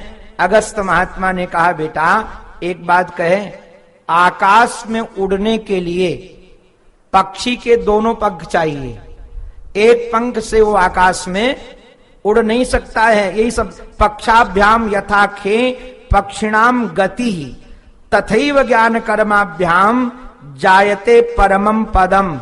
उसी प्रकार कर्म और ज्ञान दोनों की आवश्यकता है। अब देखिए महाराज, ये ध्यान देने लायक बात यह है, ये सम समुच्चय नहीं है, ये क्रम समुच्चय है। आप लोग ये समझ लीजिएगा कि सम समुच्चय है। इसमें टीकाकारों ने अपने भाव बड़े विस्तार से वर्णित किए हैं। मैं भी कई टीकाओं को देख रहा था, जहां जहां से जो ग्रंथ मिला, तो इसमें क्रम समुच्चय नहीं, सम समुच्चय नहीं, क्रम समुच्चय है। क्योंकि जब तक आप निष्काम कर्म नहीं करोगे, देखो भाई, तब तक मल का निरावरण होने वाला नहीं है तो मुक्त की ज्ञान से, ऋते ज्ञानान्न मुक्ति, बिना ज्ञान के मोक्ष होने वाला नहीं है। किंतु ज्ञान की भूमिका हमारे जीवन में तैयार हो, इसके लिए निष्काम कर्म की आवश्यकता है कि नहीं? जब तक मल नहीं निवृत्त होगा, मल विक्षेप आवरण, ये तीन है ना, तो जब तक मल की निवृत्ति नहीं होगी तब तक हमारे एक महात्मा बड़ा सुंदर दृष्टांत देते हैं। मानो आप अपने घर में, जहां से आप आए हो वहां से, घर से यहां आ गए वृंदावन में, और वृंदावन आए किंतु बाथरूम की खिड़की बंद करना भूल गए, या अपने कमरे की खिड़की बंद करना भूल गए, और खूब चल रही है लू, तो लू के साथ उड़ती है धूल। अब धूल वह निकल महाराज जा करके आपके आईने में लग गई, आपके दर्पण में लग गई, आपके शीशे में लग गई।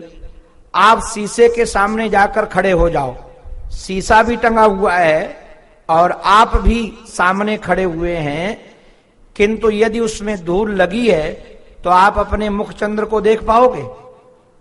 शीशा भी सामने है और आप भी हैं, किंतु आपका मुख चंद्र उसमें नहीं दिखेगा। क्यों नहीं दिखेगा? क्योंकि उसमें धूल लगी हुई है। ऐसे ही अब महाराज गुरुजन जो हमारे हैं वह तो सदा सर्वदा ब्रह्म विद्या बोलते रहते हैं। ब्रह्म विद्या का महाराजश्री का तो जीवन चलता फिरता, हम जिन महात्मा की सेवा में रहे उनको तो दूसरा कुछ मामला ही नहीं है, उसके अतिरिक्त कुछ है ही नहीं। अभी उनके चरणों में 2 दिन पहले ही मैं स्वामी जी के चरणों में बैठा था, तो एक माता जी ने उनको प्रणाम करके एक प्रश्न कर डाला। उनके साथ उनके पति देवता भी थे और 1-2 लोग थे। मैं तो उनसे कभी प्रश्न करता ही नहीं हूं, चुपचाप केवल उनको पीता हूं। पहले कभी किया हो, जाकर प्रणाम करके बैठ जाता हूं पूज्य स्वामी हंसानंद जी महाराज को। तो गृहस्थ वो माता जी ने उनसे प्रश्न कर डाला। माता जी ने कहा कि महाराज जी हम गृहस्थ हैं, गृहस्थों के काम की बात बता दीजिए, 2 बातें बता दीजिए, गृहस्थ के काम की 2 बातें बता दीजिए। स्वामी जी मुस्कुरा करके बोले 2 बातें सुननी है? बोले हाँ 2 बातें सुननी है। बोले एक जो जगत है, ये जो दिख रहा है ये झूठा है, और इसका जो दृष्टा है वो सत्य है, और वो दृष्टा तुम हो, यही 2 बातें हैं। वो दृष्टा तुम हो, यही है 2 बातें। मैं देख रहा था उनके तो ऊपर से निकल गई होंगी, वो तो उनके ऊपर से निकल गई, साथ वाले भी इस बात को नहीं समझ पाए होंगे। किंतु अपने राम तो कई दिन से योग वासिष्ठ का ही चित्त हो रहा है, उसी में रमन कर रहा है चित्त, तो तुरंत वो बात पकड़ में आ गई, तुरंत वो 2 बातें बात पकड़ में आ गई। पहले हम भी बचपन में महाराज इतनी बार सुनते थे, कभी समझ में नहीं आता था, कभी ध्यान में नहीं आता था कि बात ये क्या कही जा रही है। आज उन ग्रंथों को पढ़ता हूं या गुरुजनों को सुनता हूं तो समझ में आ जाता है।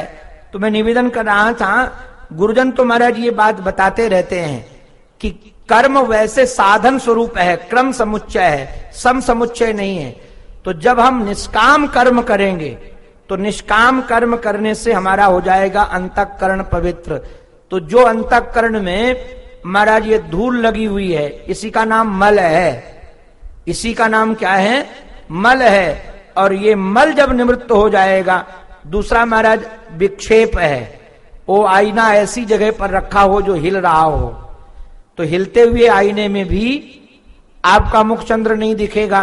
तो भगवान से प्रेम करके भक्ति करके आप अपने चित्त को शांत कर दीजिए। यही हमारा मल विक्षेप, ये विक्षेप माने हिलना, यही जो मन की चंचलता है, मन हमारा शांति से नहीं बैठता है, ये प्रेम करने से भगवत प्रेम होगा, भक्ति से तो अपने आप एक जगह हो जाएगा। भक्ति की विशेषता यही है कि भक्ति में प्रेम में एक ही चीज रहती है। अगर भगवान चित्त में बसेंगे तो दूसरा कुछ चित्त में नहीं बसेगा, अपना प्रेमास्पद चित्त में बसेगा तो दूसरा नहीं बसेगा। तो मन की चंचलता मिटाने के लिए भक्ति से अच्छा साधन दुनिया में कोई नहीं है। अब रहा आवरण, जो पर्दा पड़ा हुआ है, जो ज्ञान का पर्दा पड़ा हुआ है, तो ये गुरुदेव अपने आप हटा देंगे जहां हमारा समझेंगे योग्यता हुई। और गुरुदेव जब हटाएंगे, हमको तो कई बार अचंभव लगता है, आप लोगों ने ये कई बार सुना होगा, तो मुझे लगता है कि शायद अंतःकरण की तैयारी नहीं रही होगी। महाराज श्री को हमारे कुछ लोग लेने आए अपने मथुरा से, कोई बहुत बड़ा आयोजन होने वाला था, तो आयोजकों ने कहा महाराज श्री को कि आप चल करके एक बार बोल दोगे तो सब लोग मान जाएंगे, आप चल करके एक बार बोल दोगे तो सब लोग मान जाएंगे। महाराज श्री ने मुस्कुराकर उनकी ओर देख करके कहा, ये हमारी सेवा में 30 साल से हैं, ये इतनी सेवा में इतने साल से हैं, मैं रोज कहता हूं कि तुम ब्रह्म हो किंतु कोई नहीं मानता है, मैं कहता हूं कि ब्रह्म हो किंतु लोग नहीं, कोई नहीं मानता है। अभिप्राय क्या है कि बार बार यदि हम महाराज इस विद्या को सुन रहे हैं और हमारे अंतःकरण की यदि तैयारी नहीं है तो याद रखिएगा यह ज्ञान हमारे जीवन में उतरने वाला नहीं है। इसलिए अंतःकरण की तैयारी होना परम आवश्यक है। एक महात्मा ने, हमारे महर्षि के प्रेमी ने, उन्होंने कहा भाई एक तुमने योग वासिष्ठ रख दिया है, ये ठीक नहीं है, ऐसा ग्रंथ। तो हमने प्रणाम करके हमने कहा महाराज जी अब तो हमने रख ही दिया है और आयोजन बन गया है, जैसे होगा वैसे हो जाएगा। तो मैं बाद में चिंतन करने लगा कि महापुरुष ने ऐसी बात क्यों कही। तो एक तो लगा कि अपनी अल्पज्ञता के कारण कहा होगा कि स्वयं निष्ठा नहीं है वो, इसलिए जिसकी निष्ठा नहीं वो सुनाएगा तो क्या निष्ठा बनेगी। एक हेतु या महात्मा जी ने, महाराज जी ने समझा होगा, वो संत ने जिन्होंने कहा। और दूसरा हेतु मुझे समझ में एक बात और आई इसका चिंतन करते करते कि आजकल वैसे ही लोग साधन भजन से दूर भाग रहे हैं। कलयुग में, जय तुलसीदास जी महाराज ने कहा, कलयुग जैसे जैसे बढ़ेगा तो ब्रह्म ज्ञान को छोड़कर दूसरी कोई बातें नहीं करेगा, इसमें अनर्थ और होगा। अभी शरीर से अभी मैं सुनाऊंगा, अभी आप उपाख्यान अभी चालू प्रारंभ किया है, 11 बजे तक चलाएंगे आज कम से कम ये, और उसके बाद विश्राम देंगे। रोज तो 10:30 बजे तक चलेगा, आज थोड़ा लेट हो गया है तो 10-20 मिनट और रह गए आपको, उसी में सुना देंगे। तो नारायण में निवेदन कर रहा था, लोक के विषयों से तो वैराग्य होना परम आवश्यक है ही, और लोक ही नहीं परलोक के भोगों से भी आसक्ति न हो, ऐसे वैराग्य वाले चित्त में ये ब्रह्म विद्या टिकती है। ऐसे वैराग्य वाले चित्त में आप राम जी का वैराग्य सुनेंगे तो दंग रह जाएंगे। राम जी महाराज के जीवन में ऐसा एक बार चित्त में वैराग्य हो जाए और प्रबोध हो जाए तो जैसे स्वामी जी कह रहे थे, चाहे कहीं भी रहो, चाहे घर में रहो, चाहे कहीं रहो, किंतु वैराग्य हुआ नहीं है अभी। हमको शरीर प्रिय लगता है, संपत्ति प्रिय लगती है, मान प्रतिष्ठा प्रिय लगती है, और उस समय हम कह देंगे आपको कि महाराज कुछ करने की जरूरत नहीं है, इसकी सत्ता ही नहीं है, जगत त्रिकाल में बना ही नहीं था, स्वर्ग नरक कुछ है ही नहीं, तो और मौज हो गई। फिर तो क्या कहना है, शरीर ही अपना हो गया ब्रह्म। अब जब शरीर ही ब्रह्म हो गया तो असी ब्रह्म और तुसी ब्रह्म। फिर तो महाराज खूब निष्कामता के साथ बच्चे पैदा करो, निष्कामता के साथ खूब महाराज घूस ले लो, चोरी कर लो, कुछ होने वाला है ही नहीं। तो अंतःकरण और बिगड़ गया कि नहीं बिगड़ गया। सच में ये ब्रह्म विद्या के लिए वैराग्य की परम आवश्यकता चाहिए। मैं तो इस ग्रंथ को पढ़ पढ़ करके हृदय में कई बार विह्वल हो जाता हूं और महाराज जी के चरणों में बारंबार प्रणाम करके प्रार्थना करता हूं। जैसे महाराज भक्त लोग कहते हैं, ऐसी रहन कब रहूंगो, हमारे यहाँ के प्रेमी लोग कहते हैं ऐसी रहनी कब रहूंगा, कि बैठा हुआ हूं और प्रेमी सूकर आकर, एक मैं अभी भक्त का चरित्र पढ़ रहा था, प्रेमी सूकर आकर के, भक्त सूकर महाराज आकर के नाली में आया हो और आकर के अपना शरीर हमारे में रगड़ करके जाए, उसको लगे कि कोई वृक्ष बैठा है, शरीर की सुधि न रहे। सच में तो जब मैं पढ़ता हूं तो लगता है कि ऐसा वैराग्य चित्त में कब जगेगा। ऐसा वैराग्य जिसो राम जी के चित्त में सारे जगत के महाराज पदार्थ जितने, व्यक्ति जितने, वस्तु, किसी से राम जी का कहीं कोई राग नहीं है, और विवेक पूर्ण वैराग्य है, ये विचार पूर्वक भी वैराग्य है। तो मैं निवेदन कर रहा था, ये जो दोनों की आवश्यकता समझ में आ रही है तो यह क्रम समुच्चय है, सम समुच्चय नहीं है। केवलान कर्मणो ज्ञानी मोक्षो अभिजायते, केवल कर्म मानी बनेगा और केवल ज्ञान को, कि जब तक अंतःकरण पवित्र नहीं हुआ है तो ज्ञान से ही मुक्ति मिलेगी, किंतु महाराज काम तभी बनेगा। इसमें महाराज इन्होंने कहा कि एक मैं उपाख्यान सुनाता हूं इस विषय में, एक प्राचीन इतिहास कहता हूं। हमारे अगस्त महात्मा कहते हैं, जो संपूर्ण वेदों का ज्ञाता एक कारुण्य नाम का ब्राह्मण था। ये कारुण्य नामक ब्राह्मण अपने पिता की आज्ञा मान करके, पिता का नाम था अग्निवेश, ये अग्निवेश पिता की आज्ञा मान करके वेदों का अध्ययन करने के लिए गया। और जब ये कारुण्य नामक ब्राह्मण ने वेदों का अध्ययन किया तो अध्ययन करके जब महाराज वो वापस आया तो संध्या बंदन छोड़ चुका था, कुछ घर में काम नहीं करता था, बिल्कुल सामान्य से पड़ा रहता था, कभी उठे तो खा ले, कभी नहाए ही नहीं, कभी स्नान ही न करे, कभी महाराज सोता ही रह जाए, आलस से प्रमाद में पड़ा रहता था। तो कारुण्य नाम के जो महाराज महात्मा जी हैं, उनके पिताजी ने, अग्निवेश ने एक दिन प्रश्न कर दिया, बेटा बात क्या हुई, तुमने अपने स्वकर्म ही परित्याग कर दिए, अकर्म निरत सिद्धिम कथम यास्यति तदवद, बिना कर्म के, अकर्म से किसी को सिद्धि आज तक मिली है? अरे भाई, कर्म से सिद्धि मिलती है और तुम ऐसे कर्म से निवृत्त कैसे हो गए, एक कारण हमको बताओ। तो अग्निवेश जी महाराज के सामने, अपने पिता के सामने एक कारुण्य नामक महाराज ब्राह्मण ने करुणा करके मानो बताया हम लोगों के लिए। कारुण्य करके उन्होंने महाराज श्रुतियों का कई उदाहरण दिया है कि श्रुतियों में वर्णन है कि न तो प्रजा से महाराज परमात्मा मिलता है, न धन से मिलता है, न कर्म से परमात्मा मिलता है, न प्रवचन से परमात्मा मिलता है, ब्रह्म की प्राप्ति होती है। न धनेन भवेन मोक्षो कर्मणा प्रजया नवा, न धन से न संतान उत्पत्ति से, त्याग मात्रेण किंतु केवल त्याग मात्र से ही मोक्ष मिलता है। इस प्रकार से जब उन्होंने महाराज ये बातें कही और कह करके मौन हो गए, तो चुप हो गए, तो अग्निवेश जी ने कहा बेटा एक बात सुनो, ये बात तुमने जो कही है बात तो बिल्कुल सही है, किंतु जब तक चित्त पवित्र न हो जाए, देखो ये जितने बड़े बड़े महात्मा है, आप लोग बुरा मत मान जाइएगा, हमारे महाराज श्री का जो पूर्व का जीवन है, अभी एक महात्मा हमारे मिले, उन्होंने कहा कि महाराज अमुक महात्मा ने महाराज जी की जीवन जीने की शैली सीख ली है। तो हमने कहा जीवन जीने की शैली क्या? बोले जैसे वैभव में महाराज जी रहते थे वैसे वैभव में रहना चालू कर दिया, जैसे वो नारायण बोलते थे वैसे नारायण बोलते हैं, और जैसे महाराज जी कथा करते करते बीच में आहा करते थे वो भी वो करते हैं। तो पूरा बाणी लगती है कि महाराज श्री की है, किंतु जीवन में वो व्यवहार में नहीं है। महाराज श्री जितना प्रेम करते थे, गरीब अमीर के प्रति बराबर प्रेम, एक गरीब से गरीब व्यक्ति पहुंच जाए महाराज जी उसको भी हृदय लगा लेते थे।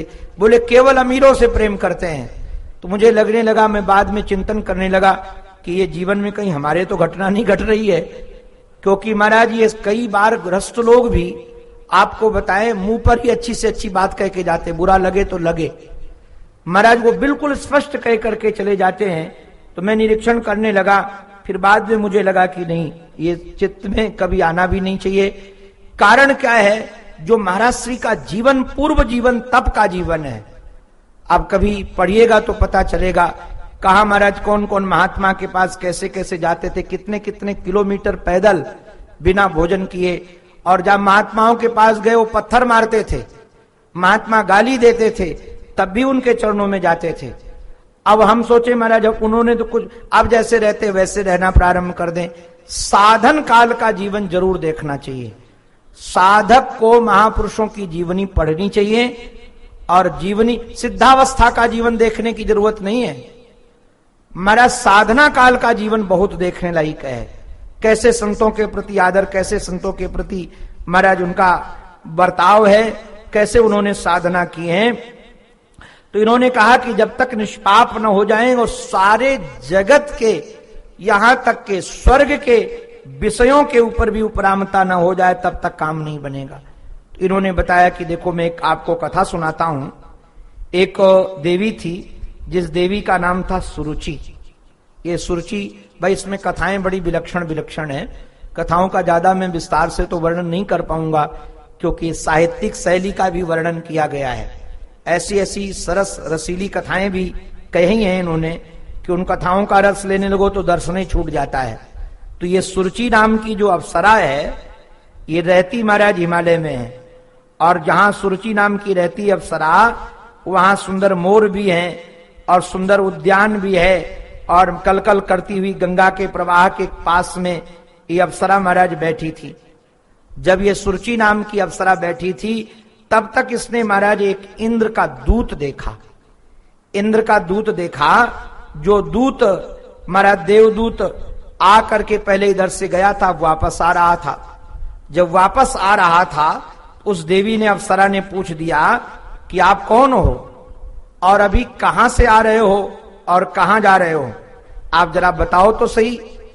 तो उस देवदूत ने बताना प्रारंभ किया उस अप्सरा को।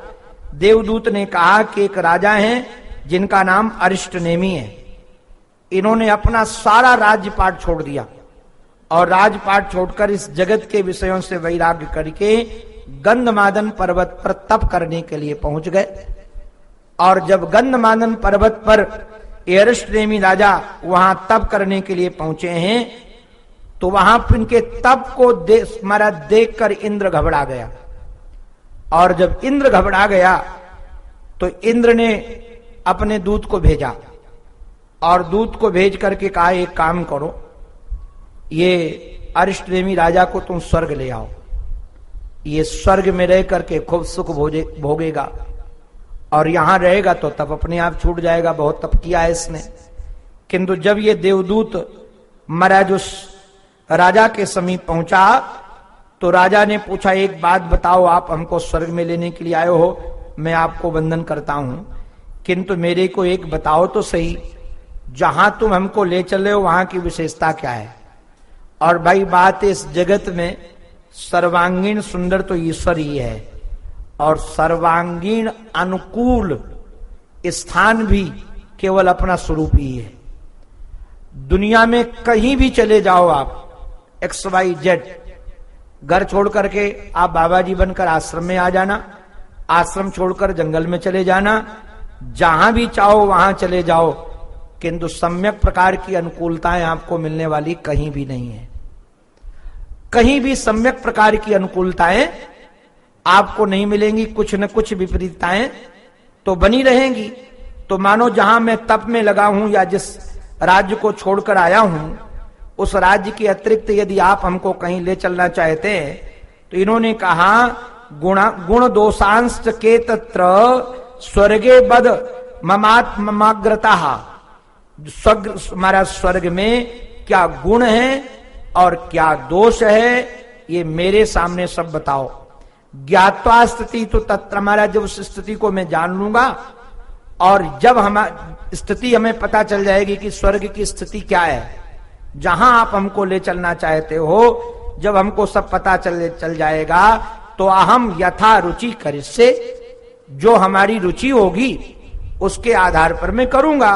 अगर मेरा मन होगा स्वर्ग जाने का तो स्वर्ग जाऊंगा, और नहीं जाने का होगा तो नहीं जाऊंगा। किंतु पहले तो आप हमको बताओ स्वर्ग में मामला क्या है, स्वर्ग में कैसे लोग रहते हैं, स्वर्ग क्या विशेषता है। तो महाराज इन्होंने बताया कि पुण्य के फलस्वरूप तो पहले स्वर्ग मिलता है, और पुण्य क्षीण हो जाने के बाद नीचे गिरा दिया जाता है। क्षीणे पुण्य मर्तलोके भी संति, पुण्य क्षीण हो जाने के बाद जीव को नीचे गिरा दिया जाता है। और वहां भी स्वर्ग में भी, मैं इसको पढ़ रहा था, अब ने सोचा ये माओवादी लोग, उनको भी योग वशिष्ठ पढ़ाना चाहिए।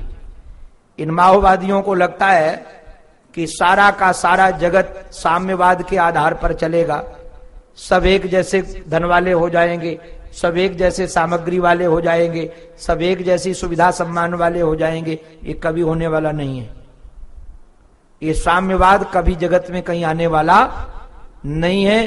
केवल ये वाणी का भले साम्यवाद आ जाए, आपके वाणी का आ जाए, व्यवहार में साम्यवाद, ये कभी आने वाला है नहीं। ये जो अनपढ़ गंवार लोग हैं ना, उनको गुमराह भले कर दिया जाए, उनको गुमराह किया जा सकता है, किंतु सच्चाई में कभी आने वाला नहीं है। इन्होंने कहा स्वर्ग में भी 3 कैटेगरी हैं, वहां भी उत्तम है, मध्यम है और निकृष्ट है। अभिप्राय वहां 3 कैटेगरी कैसी हुई? जिन्होंने महाराज कम पुण्य किए हैं वो सामान्य सुख सुविधा में रहते हैं, उससे ज्यादा जो ज्यादा किया है वह और उससे ऊपर रहते हैं, और उससे ज्यादा किया है तो एकदम सुपर में रहते हैं। उनके पास अच्छी भोग सामग्री, बढ़िया वाली विदेशी गाड़ी रहेगी, विमान रहेगा, अरे गाड़ी की जगह विमान रख लीजिए नाम, वो रहेगा, सब सामग्री रहेगी। और एक गड़बड़ी और भी है। क्या गड़बड़ी है? वहां ईर्षा भी है, स्वर्ग में भी ईर्षा है, वहां भी ईर्षा है, वहां भी स्पर्धा है, और वहां भी विद्वेष है। स्वर्ग में भी ईर्षा है, स्पर्धा है और विद्वेष है, और हीनता का भाव भी है। जिनके पास कम सुविधा सामग्री है उनको अपने में हीनता लगती है, उनको देख करके कि अरे अरे इनके पास तो इतना है और हमारे पास कुछ में है ही नहीं है, और घृणा का भाव भी वहां है। जब महाराज इन्होंने ये कहा तो ये सुन करके देवदूत को महाराज इन्होंने प्रणाम किया। देवदूत को राजा ने प्रणाम करके कहा, देवदित्य विमानेदम गृहीत्वा तुम यथाग्रता, ये तुम अपना विमान लो और जैसे आए थे वैसे चले जाओ। यथा गच्छ तथा गच्छ महेंद्रस्य, जैसे महेंद्र के पास से आए थे, सन्निधौ तुम नमोस्तुते, आप उन्हीं के सन्निधि में रहना, अब मेरे समीप कभी नहीं आना, मैं तुम्हें नमस्कार कर रहा हूं। देखो एक बात कई बार चित्त में ध्यान देने लायक ये भी है साधक को, कई बार मानो कोई साधक ईश्वर की कृपा से और गुरुजनों के अनुग्रह से वैराग्यपूर्ण जीवन बिता रहा है, तो जब वो वैराग्यपूर्ण जीवन बिताने लगता है, ये निश्चित यही है कि बिना उनकी कृपा के तो कोई वैराग्यपूर्ण जीवन बिता सकता नहीं है। किंतु हम कई बार देखते हैं कि जो वैराग्यपूर्ण जीवन बिताते हैं, जिनके पास भोग सामग्रियां उनके प्रति घृणा से भर जाते हैं। अरे वो तो भोगी है, वो तो खड़िया पंटन है, वो तो भक्तों को पटाने में लगा रहता है। इस प्रकार के शब्द विरक्तों के मुख से मैं कई बार सुनता हूं। किंतु जो सच्चे विरक्त हैं, एक महात्मा तो हमारे साथ हमारे पढ़ते थे ऋषिकेश में, वो तो सभी महात्माओं को गाली देते थे। जितने बड़े बड़े महात्मा हो, सिद्धावस्था में है तब भी उनको गाली देते थे। तो मैं पूछता था कि सबको आप गाली क्यों देते हो? बोले महात्मा के नाम पर ये कलंक है। तो हमने कहा, बोले अरे सन्यासी का ऐसा गुण धर्म वर्णन किया गया है, उनका ऐसे वर्णन किया गया है कि एक भी उस धर्म के आधार पर नहीं रहते हैं, ऐसा नहीं करते वैसा नहीं करते। मैं तो चुप हो जाता था। आज मैं चिंतन करता हूं कि नारायण, पहले तो हमको किसी की स्थिति का पता नहीं है। स्थिति का पता नहीं है तो हम किसी पर दोष नहीं लगा सकते हैं कि वो वैराग्य से रहता है कि नहीं रहता है। हम लोग तो बाह्य जगत को ही तो देख सकते हैं, अंतःकरण के जगत को तो हम देख कैसे सकते हैं किसके चित्त में वैराग्य है कि नहीं? क्योंकि वैराग्य का विषय तो हृदय का है, और वो हृदय का विषय तो वही जान सकता है। अच्छा, दूसरी बात यह है, अगर हम घृणा के भाव से भरते हैं तो हमारे चित्त में घृणा भरी कि नहीं भरी?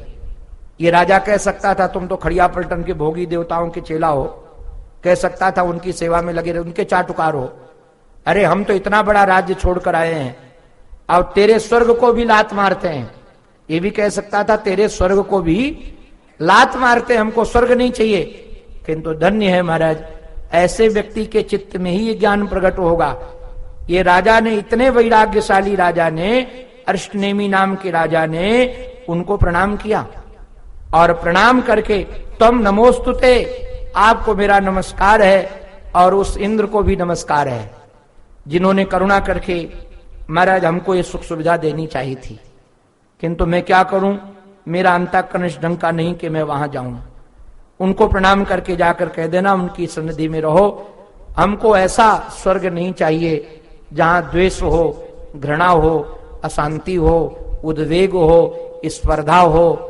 ये स्वर्ग लेकर हम क्या करेंगे? हमको तो ऐसा राज्य चाहिए, ऐसा स्थान चाहिए जहां घृणा शोक मोह कुछ भी न हो।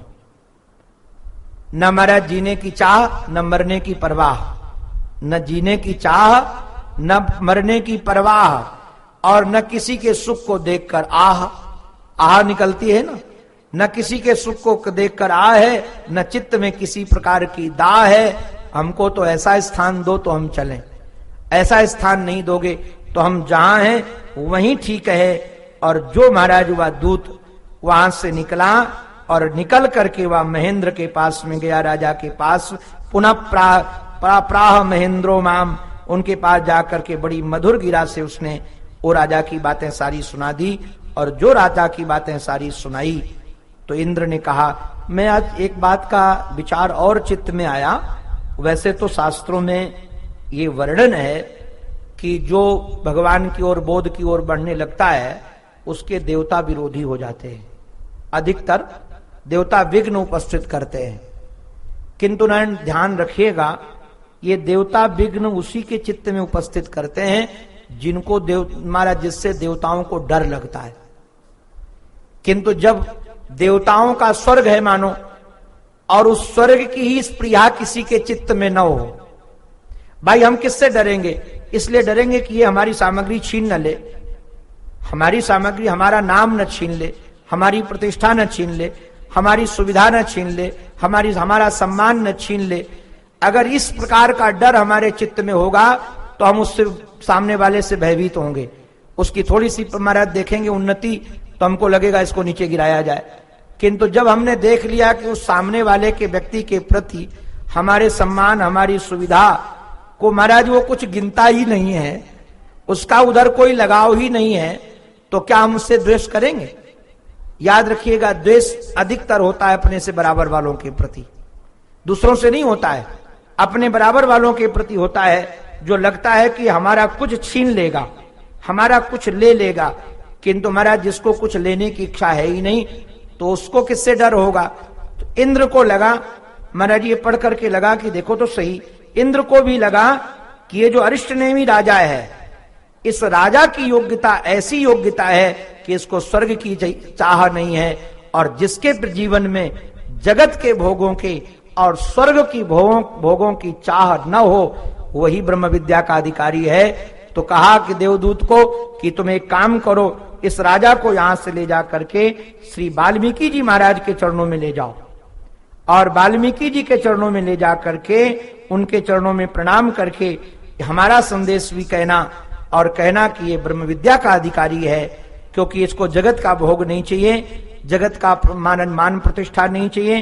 तो आप इनको सीधे श्री वाल्मीकि जी के महाराज के चरणों में ले जाओ। तो उस देवदूत ने उस सुरुचि नाम की अप्सरा को सुनाया कि मैं यही काम करने के आ रहा हूं, और उस महाराज दिव्य आत्मा को, उस अरिष्टनेमी नाम के राजा को मैं श्री वाल्मीकि जी महाराज के चरणों में छोड़कर आ रहा हूं, जिससे वह ब्रह्म विद्या सुन करके घृणा, उद्वेग, अभाव, मरण, ये सब के भय से मुक्त होकर के वह निर्भय पद को प्राप्त हो जाए, जहां न जन्म है, न मरण है, न भय है, न उद्वेग है, न शांति है, न अपने से कोई है। तो ये हमारे अरिष्टनेमी श्री वाल्मीकि जी के महाराज के चरणों में पहुंच गए हैं, और वह कैसे प्रश्न करते हैं, श्री वाल्मीकि जी महाराज कैसे सुनाना प्रारंभ करते हैं। अब नारायण इसकी चर्चा सायंकाल करेंगे। सायंकाल की कथा बहुत रसीली है, वैसे तो सब ग्रंथ ही रसीला है, ये पूरा का पूरा दर्शन से भरा हुआ, दृष्टांतों से भरा हुआ। तो दृष्टांतों को संक्षेप में कहता हुआ दर्शन आप तक पहुंच सके, या महर्षि के चरणों की कृपा से इसको जैसे क्रम इसका वर्णन किया गया है, उस क्रम के आधार पर इसका चिंतन करेंगे। हमारे राघव को कैसे वैराग्य होता है, सच में राघव का वैराग्य भी पढ़ने लायक है। ऐसा दिव्य वैराग राघव को, ये वैरागी राम, सच में वैरागी राम और जिज्ञासु राम, वैरागी राम, जिज्ञासु राम। आपने अभी तक जिन रामों की कथा पढ़ी सुनी है, वो तो राजा राम की कहानी सुनी है आपने, राजा राम को निहारा है।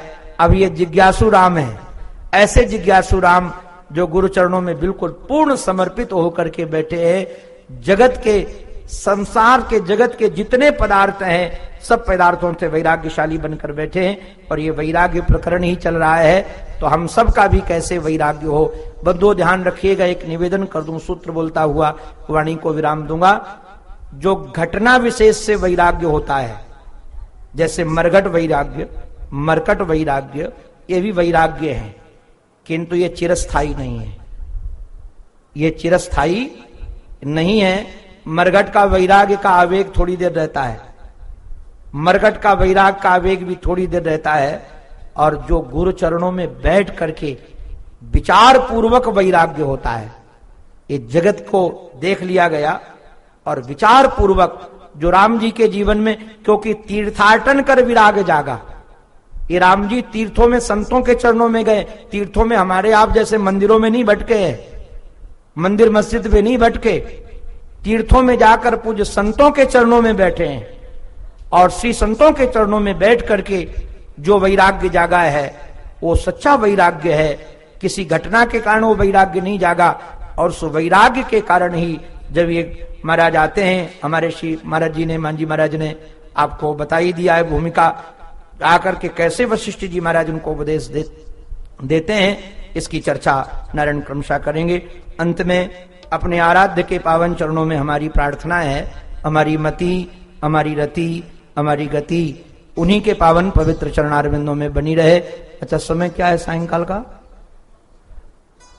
4 से 6:30, 4 से 6:30, 4 माने 4 बजे आ जाएंगे, तब हम